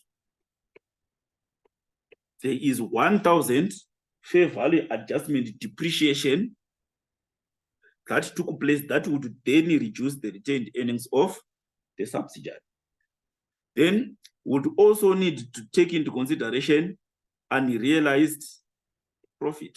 Because remember, we said if the subsidiary is selling to the parent, then unrealized profit affects everyone, the non-controlling interest and the controlling interest as well. Now, in terms of unrealized profit, the calculation is simple. Rana company still held 4.8 million of these goods in inventory, which means goods worth 4.8 were still in inventory. The good thing here is we are told gross profit margin is 15%, and the value that we are given is in terms of sales, because we are told Joga company sold goods for 6.4, which means 6.4 is actually revenue. So if you are given a revenue and the margin is easy, it's simply 15% of the amount that remains. So we are basically saying 15% multiplied by 4.8. So that's basically the math we need to do, which would give us 720, which means we need to remove the 720, which is provision for unrealized profit. Okay, so we then add these columns, so that's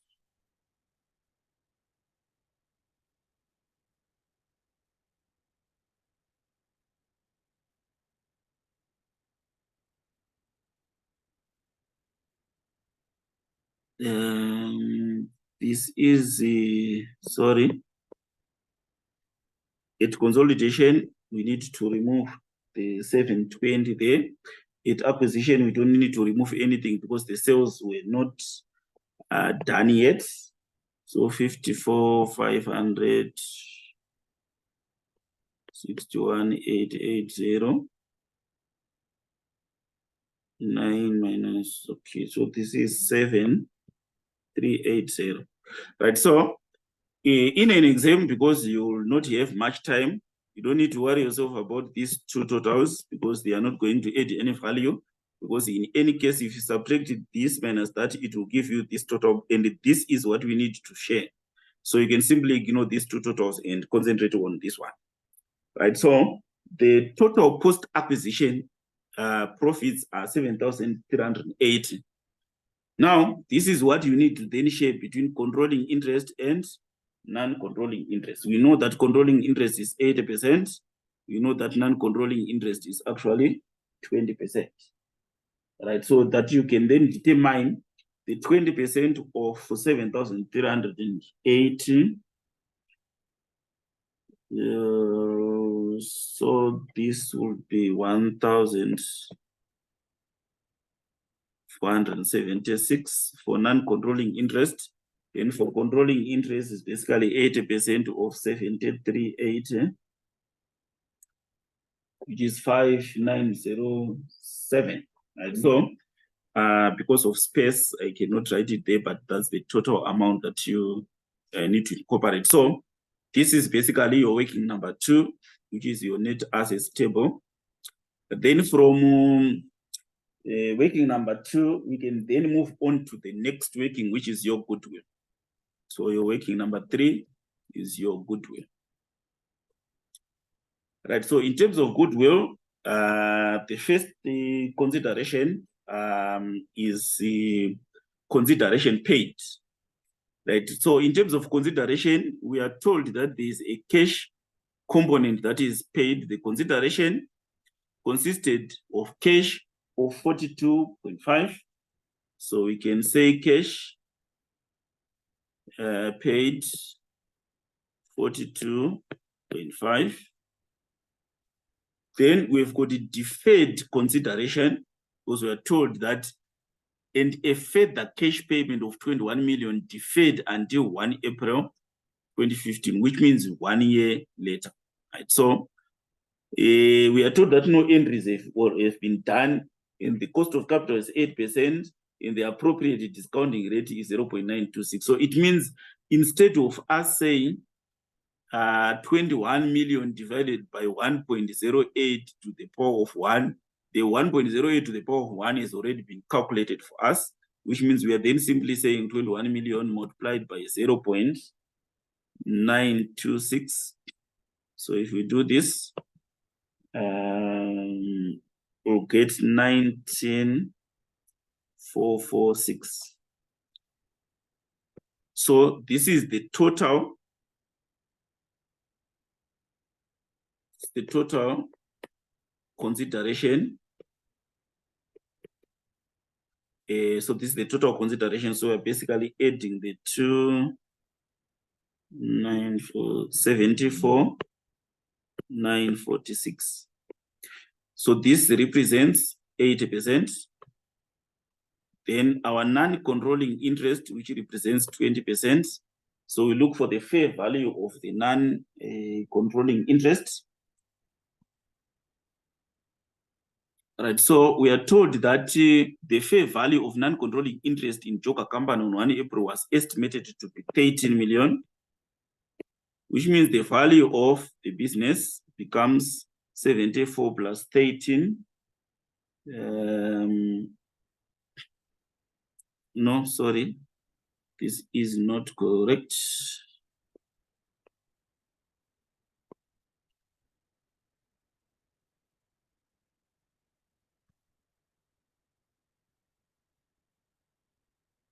This is 61,946, and this gives us 74,946. So this is the value of the business. Then net assets are taken over. So remember, we actually did this calculation, the column that we said at acquisition, where we said the ordinary share capital was 25, sorry. Ordinary share capital was 25. Then the retained earnings at acquisition was 19.5. Then we had a fair value adjustment of 10,000. Such that at acquisition, if we then add these three, we'll get 54,500. So on our net assets table, we actually add that column with a total of 54,500, so that our goodwill then becomes 74 minus 54. Right, so the value of our goodwill becomes 20,446.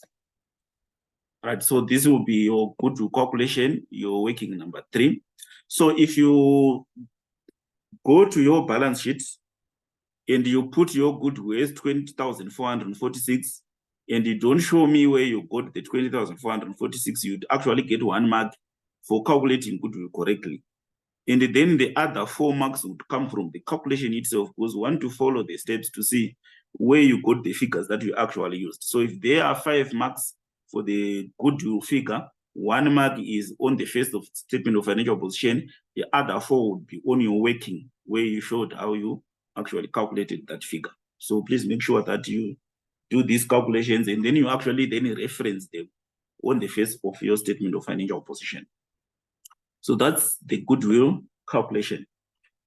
Right, so after the goodwill calculation, the next calculation will be that of your non-controlling interest. Right, so with regards to non-controlling interest, it's very straightforward. Fair value at acquisition. How much was the fair value of non-controlling interest at acquisition? We know that is 13 million. Then what is the share of profits in the subsidiary? We have already calculated this. When we said 20% of 7,380, we find this from your net assets table. So we had already calculated this as 1,476, which means the total value of your non-controlling interest then becomes 14,476. So this is your non-controlling interest. This is your working for. Right, then we move on to your retained earnings, which is basically your last calculation. So your working 5 is your group retained earnings. So in determining your group retained earnings, we always start with the retained earnings of the parent. So we are going to say as per statement of financial position, or basically group, or basically parents' retained earnings. Your parents' retained earnings is this figure there, which is your 286,600. But then share of profits, we've already calculated the profits, and we said the profits were 7,380, and we are entitled to 80% of it. So it means 80% of this is 5,904. Now, we have already taken into consideration the depreciation expense for the fair value adjustment when we actually did the net asset table. Okay, so there's no need for us to look at that anymore. And if the parent was the one selling to the subsidiary, we would then come and remove the unrealized profit here, because it would only then need to affect the parent and not the subsidiary, but it was the other way around. Now, we talked about deferred consideration and said, if we pay money now and a certain amount in the future, the reason why the seller agreed to, let's say for argument's sake, 21 million in a year's time is, if we had paid him the amount today, we would actually have paid him less. So he agreed to an extra amount of money because there was an interest component added to it. So we need to then unwind the discount. To make it simpler, you simply consider it a finance cost. Right. So the finance cost is basically, we said you are going to pay 21 million in a year's time. And then we are going to subtract the value used to calculate goodwill, because remember when we calculated goodwill, we said 21,000 multiplied by 0. There's a rate that we were given 926, which means the answer to this represents the present value of that amount. So we said the present value is 19,446. So we are basically saying if we had paid all of it at once, we would have paid 19,446 plus the 42,500 consideration in cash. But because we are going to pay this in future, we are going to then incur an interest cost equivalent to the difference between what we are paying in a year's time and what we would have paid today. So the 1,554 is a finance cost that should reduce our profit figure. So the total of these three then becomes our group retained earnings. So if we add this, we get 290,950.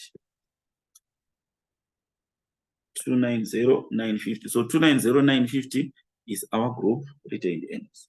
So once we do this, it means we are done with the workings that we need to do. We have accumulated our marks, perhaps half or even more than half of the marks already, before we even go to consolidating the statement of financial position itself.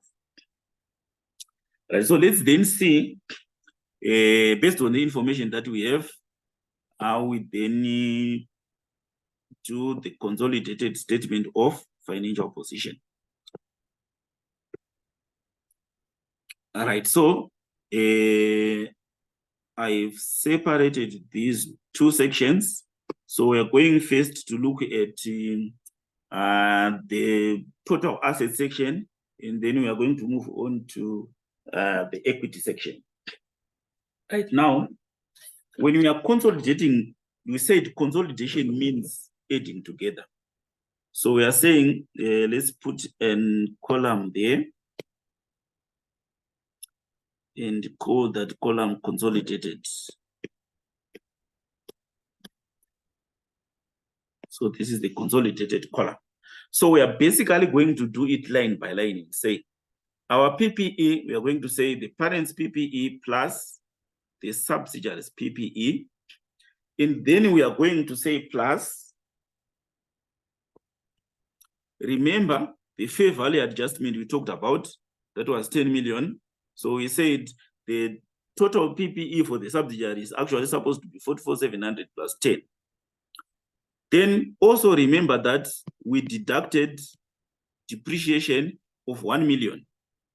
That's why the balance sheet, according to our net assets table, at 9 million at consolidation is basically the 10 million fair value adjustment minus the 1 for the depreciation. So if we are then saying 455,800 plus 44,700 plus 10,000 fair value adjustment minus 1,000, what you then get is 509,500.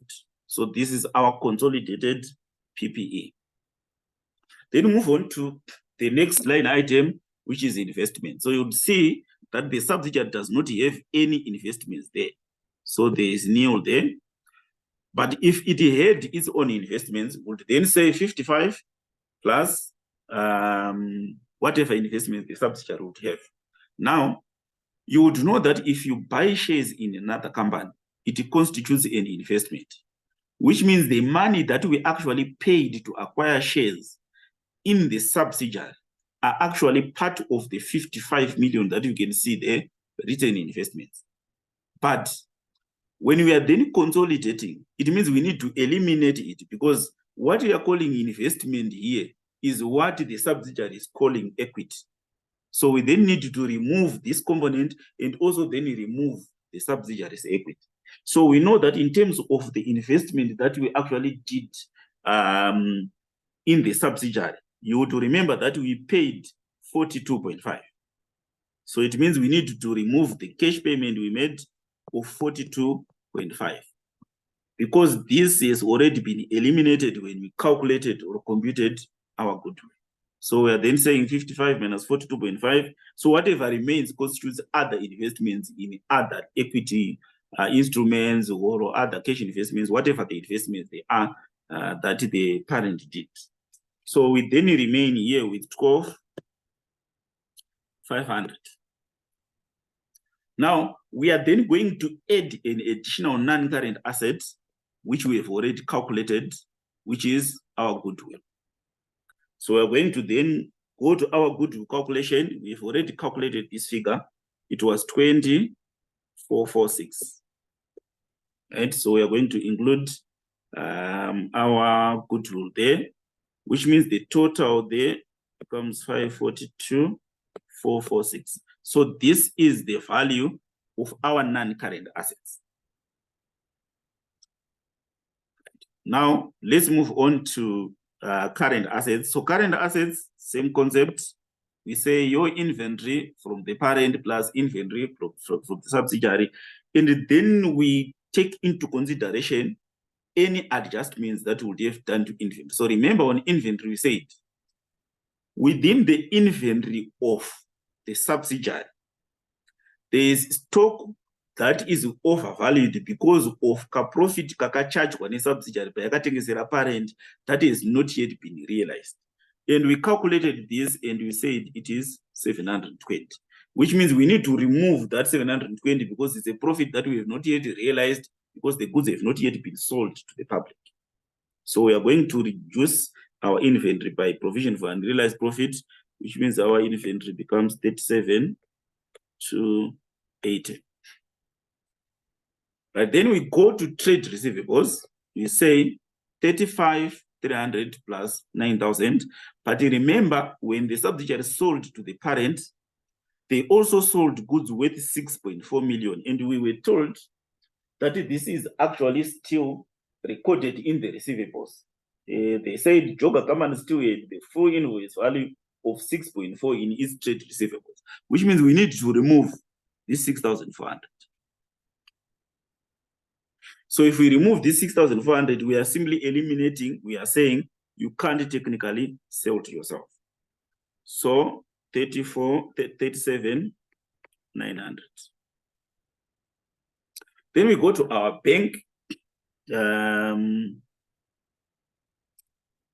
Sorry for the lines there. Bank, we have 2,800 plus 1,500.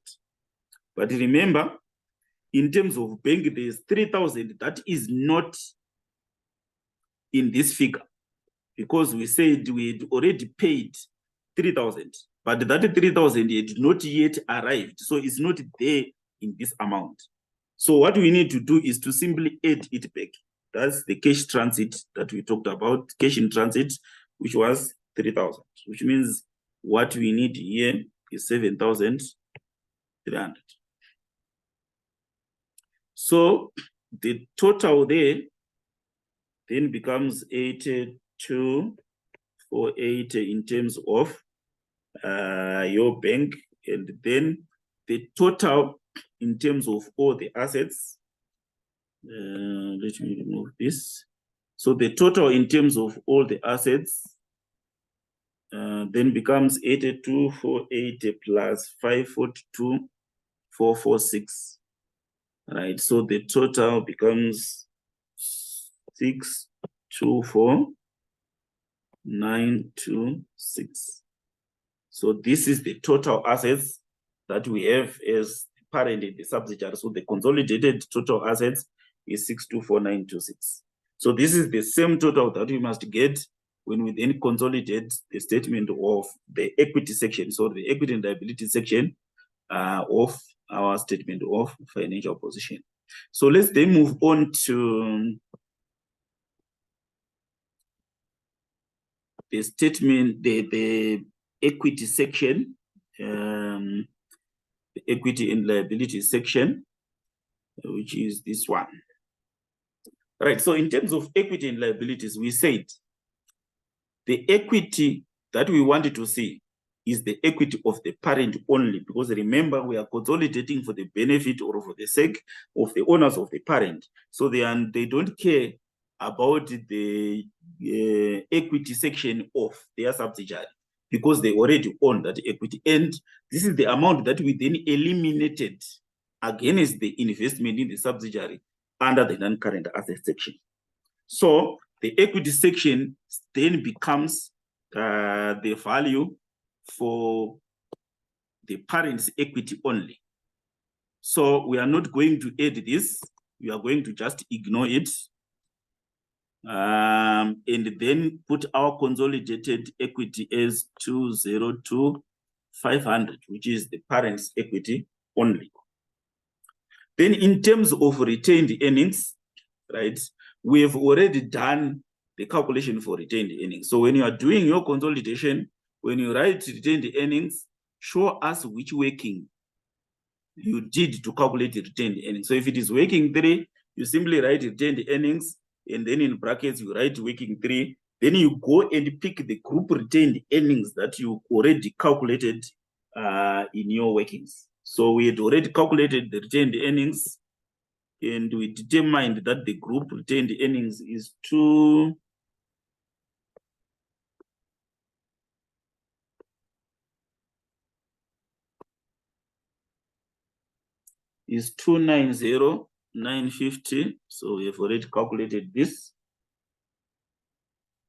Right. So it means the total there of the 2 becomes 493,450. Right. Then we need to then add non-controlling interest. So remember, we said consolidate as if you own everything. That's why we were adding everything there. And then show the extent to which you don't. You show the extent to which you don't by then including a line item that shows that even though you have taken everything to be yours, there is a small component that does not belong to you. You want to put a value to it. We've already calculated our non-controlling interest, and we said 14,476. So of everything you have said is mine, only 14,476 does not belong to you. Right.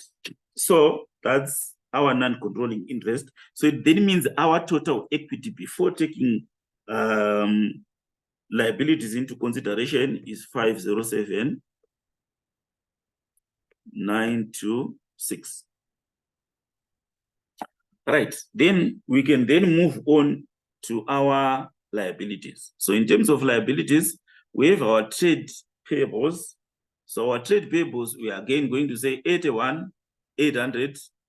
We are going to add 17.6. And then we are going to remove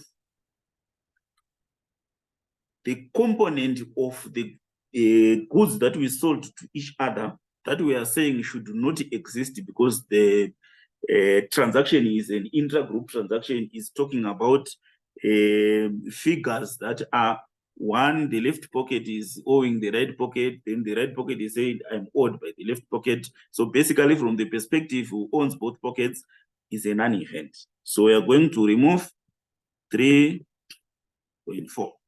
We are removing 3.4 because remember 3,000 was already removed when we made that payment.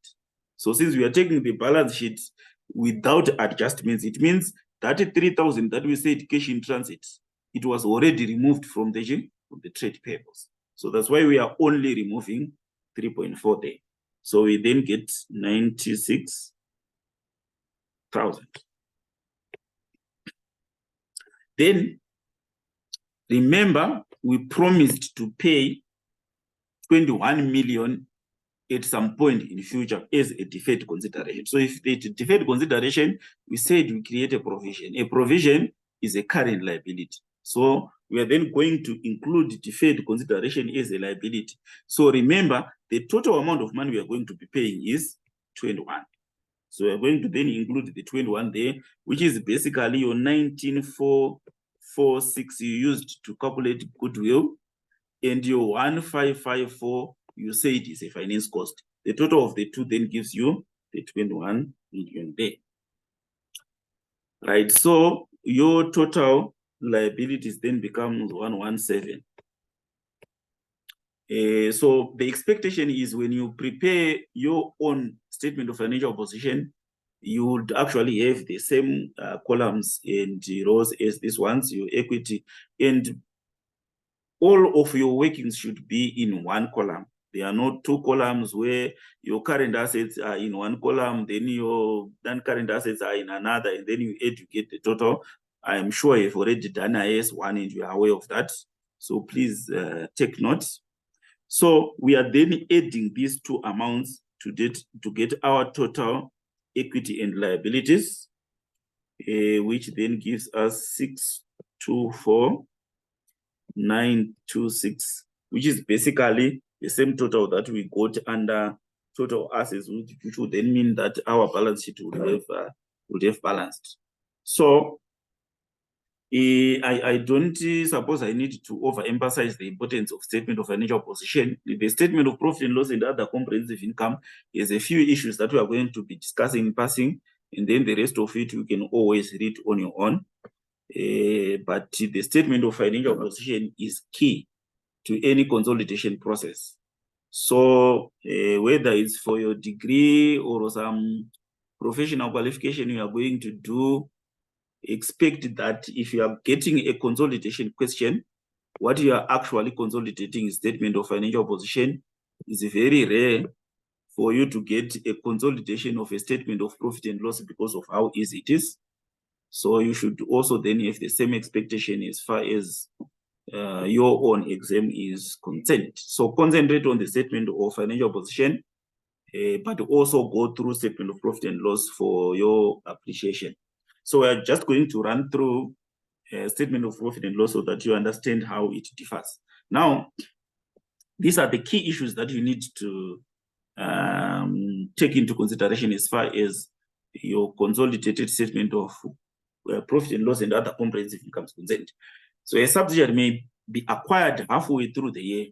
If this happens, the subsidiary's results must be included on a pro rata basis. So let's say, for example, our year is 1 January to 31 December.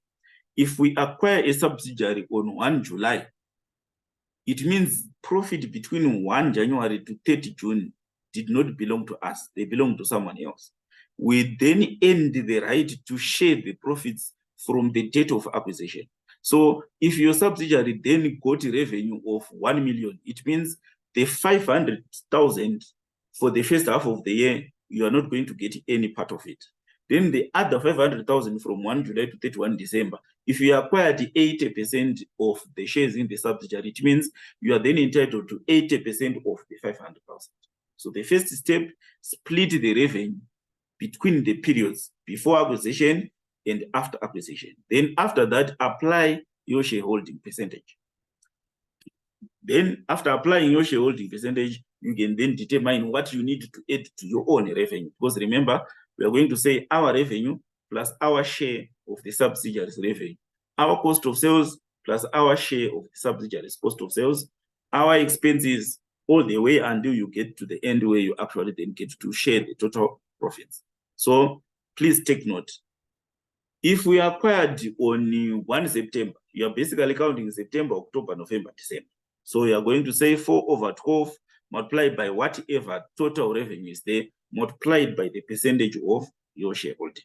So that's basically how we consolidate. So if you were going to then get a question to do with the statement of profit and loss and other comprehensive income, and you're asked to consolidate, you would always expect that the acquisition actually happened some way during the year, so that it then makes the question a bit challenging.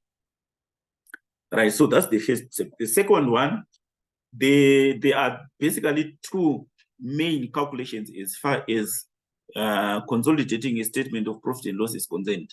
The first one is the group revenue. The second one is the group cost of sales. So from a group revenue perspective, so expect that you are going to get perhaps group revenue, group cost of sales calculations in your multiple choice if it doesn't come as a full question. But if you are asked to then determine group revenue, what we are basically saying is you cannot sell goods to yourself. So if a person tells you that company A bought company B and then company B sold company A some goods worth 10 million, remove the whole 10 million from the total sales. So you're going to take all of the sales of the parent plus all of the sales of the subsidiary minus all of the sales between the parent and the subsidiary, irregardless of whether the goods have actually been sold to an outside customer or not. So, for example, if you are told that the parent sold the subsidiary goods worth 100,000, at the end of the year, 50% of those goods were still in stock. You are going to ignore the 50%. You are going to remove all the 100,000 from the group revenue. So 100% of the parent plus 100% of the subsidiary plus 100% of the sales between the companies within the same group. That's how you determine your group revenue.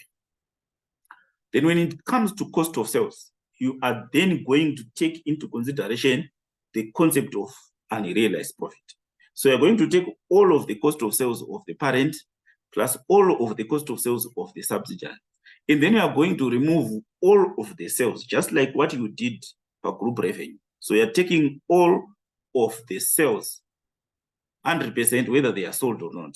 And then you are going to add back the unrealized profit component. In other words, what you have simply done is you have converted all of the sales into cost of sales by adding back the unrealized component. So 100% of parent plus 100% of subsidiary minus 100% of the sales plus unrealized profit. That's how you determine the group cost of sales. Right then, if the subsidiary pays the parent dividends in its own statement of profit and loss under the appropriation or in its own statement of changes in equity, it is going to say we paid the dividend to our shareholders, and those shareholders include the parent. So it means it's the same amount of money coming from the subsidiary to the parent. So let's say, for example, the subsidiary paid 100,000 in dividends, and we own 80% of that subsidiary. What it simply means is 80% of the 100,000 paid as dividends by the subsidiary actually came to us. So basically, we paid ourselves. So it means we need to then eliminate that component. The way we eliminate it is in the parent's own statement of profit and loss, we are going to include the 80,000 as dividend received because we've actually received the dividend from the subsidiary. Then in the subsidiary, they are going to include dividend paid of 100,000. The other 20,000 then belonging to non-controlling interest. So when we eliminate, we are going to then eliminate the 80,000 only, because that is the one that was paid from the subsidiary to us. The 20,000 that belongs to non-controlling interest is then going to remain on the consolidated statement of financial position as dividend paid. So basically, we have paid 20,000 to non-controlling interest. The 80,000 we have paid between ourselves is eliminated. So those are the key issues that you need to take into consideration when you consolidate the statement of profit and loss and other comprehensive income. Then there are other issues that you need to consider, for example, impairment of goodwill.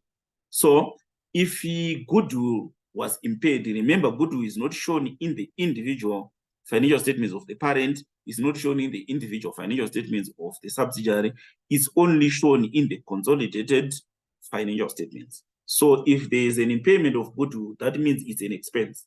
But that expense is only found in the consolidated statement of profit and loss and other comprehensive income. So you show that expense is goodwill impairment. Then the additional depreciation that we calculated on the fair value adjustment, we said in the statement of financial position, we reduce our retained earnings. The reason why we do that is because we do not have reduced in the statement of profit and loss of the subsidiary. But when you are then consolidating the statement of profit and loss and other comprehensive income, it means you need to deduct that from the total profits. So whatever you made for the parent plus whatever you made for the subsidiary and all those other adjustments with regards to provision for unrealized profit, then that depreciation charge is also going to be treated as an expense in the consolidated financial statements. Then investment income, which is dividend received from a subsidiary or associate, is eliminated in the parent's column, which means we are simply saying we paid ourselves. So let's remove that amount. That's the 80,000 I was talking about in the previous example that I gave. Then deferred consideration financing portion. So we said if you are paying more money in the future as opposed to the present value you would pay today, the difference is the financing component or finance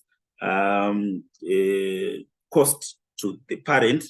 that finance cost must be deducted from the parent's retained earnings. So in this case, we are deducting it from the parent's profit. So the parent's profit minus the financing portion plus whatever profit would have been made by the subsidiary. So that's basically what we need to do as far as consolidated statement of profit and loss is concerned. So to put it simply, revenue, you're going to say parent plus subsidiary minus all of the revenue between the parent and the subsidiary. We get the group amount. The cost of sales, the parent plus the subsidiary minus all of the sales between the two plus provision for unrealized profit. That's how we get the parent's, the group's figure. Then any depreciation that comes as a result of a fair value adjustment is also then deducted there. You get your gross profit.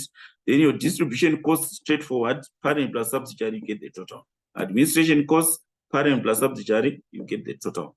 Goodwill impairment, you also take goodwill impairment into consideration, remembering that goodwill impairment then pertains to the loss of value of the subsidiary, not the parent. That's why it's there under the subsidiary, and then it then affects the total group profits. Then you get your operating profit.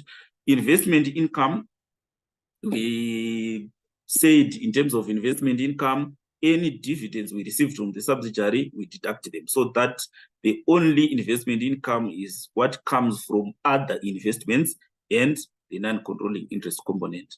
Then the finance cost, you remove your finance cost by simply adding the parent's finance cost plus subsidiary finance cost. Then the tax, you do the same, because tax represents what would actually have been paid. So you are simply adding the two and you get the total for the group. Then you get your profit for the year. That's basically what you need to do as far as the statement of profit and loss and other comprehensive income is concerned. So I'm sure you can see that there are a few complications that you need to consider from revenue, cost of sales, your additional depreciation, and the finance cost component as a result of deferred consideration. So those are the calculations that you then need to do. So this is what we were basically talking about with regards to sales and cost of sales. So we don't need to go through this. Right. I also wanted to run through investment in associates, but before we do that, I want to reiterate the fact that I'm sure you would have seen from your syllabus that you are required to know complex groups. But the issue then with complex groups is, if I give you a question that is got a parent and two subsidiaries, or a parent and a subsidiary and an investment in an associate, let's look at the two subsidiaries first.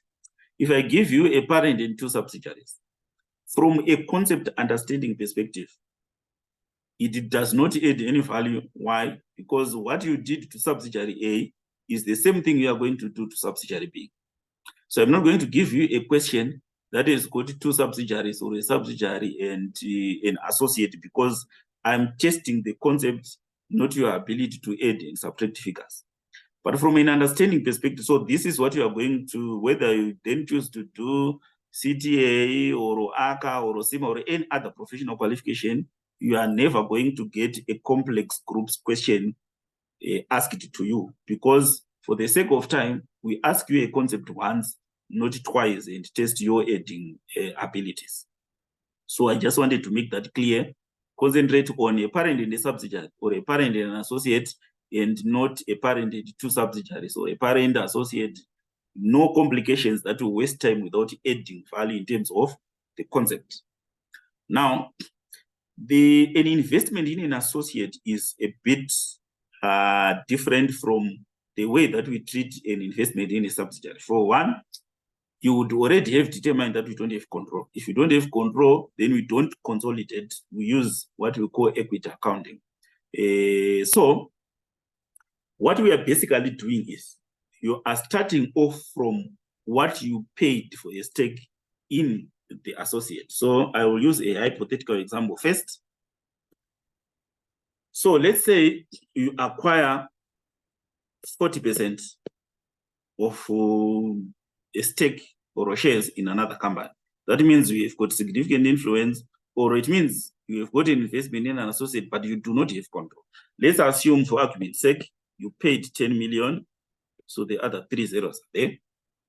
Right, then what we did to non-controlling interest is what the other person who owns the other 60% is going to do to us. He's going to sit down, determine how much profits their subsidiary has made. So let's say they've made a profit of 100,000. Then after making a profit of 100,000, we are then given 40% of it. And then they consolidate the other 60%. So in this case, we are now the non-controlling interest. So the growth in our investment is basically what we paid at the start, plus our share of whatever profits are going to come every year. So if in the current year, our associates' growth was 100,000, and then we got 40% of it, we are then going to simply add 40,000, which is 40% of the 100,000 that the associate made, which means that our investment is now worth 50,000. We may have been given part of the 40,000 as dividends or not, but we are basically saying whatever profits the associate makes, we also have a share of it. So we now are at 50,000. Then if there are any provisions for unrealized profit as a result of Marcel's Arquitica within a, okay, I'm not going to call it a group, perhaps if we don't have another subsidiary. But if there are any sales that are happening between ourselves and the associate, and there's a provision for unrealized profit, we need to remove it, because basically we are saying the profit is not yet realized. Let's say hypothetically, we've determined that the provision for unrealized profit is 5,000. It means we are going to remove this 5,000. This profit not yet realized, even though we've already shared it there. That's why we are removing it. Then, if we receive any dividends, it means we are actually receiving money for a growth we have already shared, because you remember that dividends come from profit. We are basically saying we've made profits of 40,000. We've decided to give you 20,000 of that 40,000. So we are basically spending that growth. That's why we are going to then remove any dividends that we are receiving from the associate, because they represent a share of the 40,000 we had already accounted for. So if they declare dividend and then they give us 20,000 as the portion, or our 40% of that amount they declared as dividend, it means it's then reducing the value of the associate's growth. So the total then represents the value of the associate. We do the same every year. So next year, it means we are starting from the total. So let's say for argument's sake, I'm saying 50 minus 25. So we are saying the value is now 25. So this is our starting point. Then next year, we are going to then start all off. We are now taking the associate's growth, we are taking provision for unrealized profit, we are taking dividends received, and then we do that over and over again every year.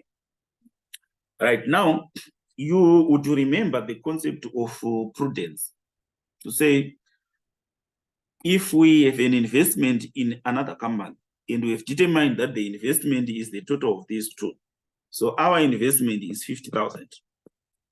And then we realize that something is happening to subsidiary Kwedu that may actually threaten our investment. So for example, there have been court cases against the company we've invested in, and our lawyers are advising us that there's a possibility that they could lose half of the value of the assets. When we then look at it, we are looking at it from a minority perspective, to say, if anything is going to be salvaged from the company we invested money in, obviously the controlling interests are the ones that are going to benefit first before us. So if there's a possibility that the subsidiary is going to lose, let's say for argument's sake, 45,000, we are not then going to say 40% of the 45,000 is the impairment. We are going to say there's a chance that we are going to lose all of the 45,000, because we are minority interest, we don't control anything. So whenever you are given impairment in an investment in associate question, you deduct the whole impairment figure, not your portion of it. So if the impairment is 45,000, we are going to take the whole 45,000 and be prudent about it. It's an asset, would rather undervalue it than overvalue it, because we are not in control. So they may just recover whatever they can and then give us nothing.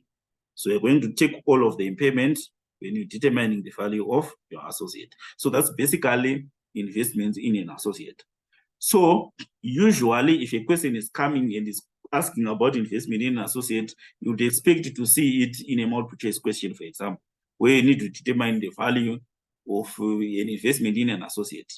Then if this was coming as part of a consolidation question, if you have calculated and you have realized that the amount is 25,000, it means when you then go to your statement of financial position, under investments, I think you'll remember from the previous question we had said, we had investments of our own that were worth 55,000. But part of those investments were actually investment in a subsidiary. Then if this associate's investment is 25,000, we are then going to add that to the investments under non-current assets. That's basically what you do from a statement of financial position perspective. So I don't suppose that would give you any challenges in determining the value of an investment in an associate, because basically that's all there is to it. All right, so let's see if there is anything else that we need to then learn. So this we have covered. So this is basically an illustration of what we were talking about. So when I give you these questions, I'll give you with their answers as well, so that you can practice and see how you get on with it when you're calculating the value of an investment after 1 year, after 2 years, etc. Right, so that's what we needed to cover today. Right, so I want to talk about the assignment that I want to give you. So I'm going to give you assignments in groups. So when you finish your school and you look for a job and you find one, you then realize that you will not be at liberty to choose your group. You work with the people that are given to you. So that's what I'm going to do to you. I'm not going to ask you to form your own groups. I'm going to use the names that I have, put you in groups so that you work with the people that you have, and then you see if you're able to work with any team that is given to you. That's the first one. The second one, whenever you're given a problem or a task to solve, the onus will be on you to then come and tell us about the solution that you would have gotten from solving the problem. So I am going to pick any lead. So you're not going to pick your own leader. In fact, can wind off to each group who is going to be leading that particular group. So I'm going to then expect those people to be the ones to tell us the answers to their questions. So I'm going to come there next week on Monday, and each group is going to present their answer for their own specific question. So we are going to do 8 groups. Then 2 groups will do the same question. The next 2 will do a different question. So there are going to be 8 groups, 4 questions, and each group is going to present. I'm going to pick at random the group that presents. Then the other group that did the same question is then going to ask any questions if they feel there are areas that will not have been covered properly. So that's what we are going to do for our last coursework question. So I'm going to share the groups, and then if there's anyone whose name is not in any of those groups, please let me know, because we would then not assign you any marks if we don't find your name anyway. So that's basically what we wanted to cover today. So that's basically concludes our session until we meet again next week. So we are going to end here. So for those that managed to attend, thank you for attending. For those that had network challenges, you can always then make use of this recording for your benefit. So that's all for today. Thank you.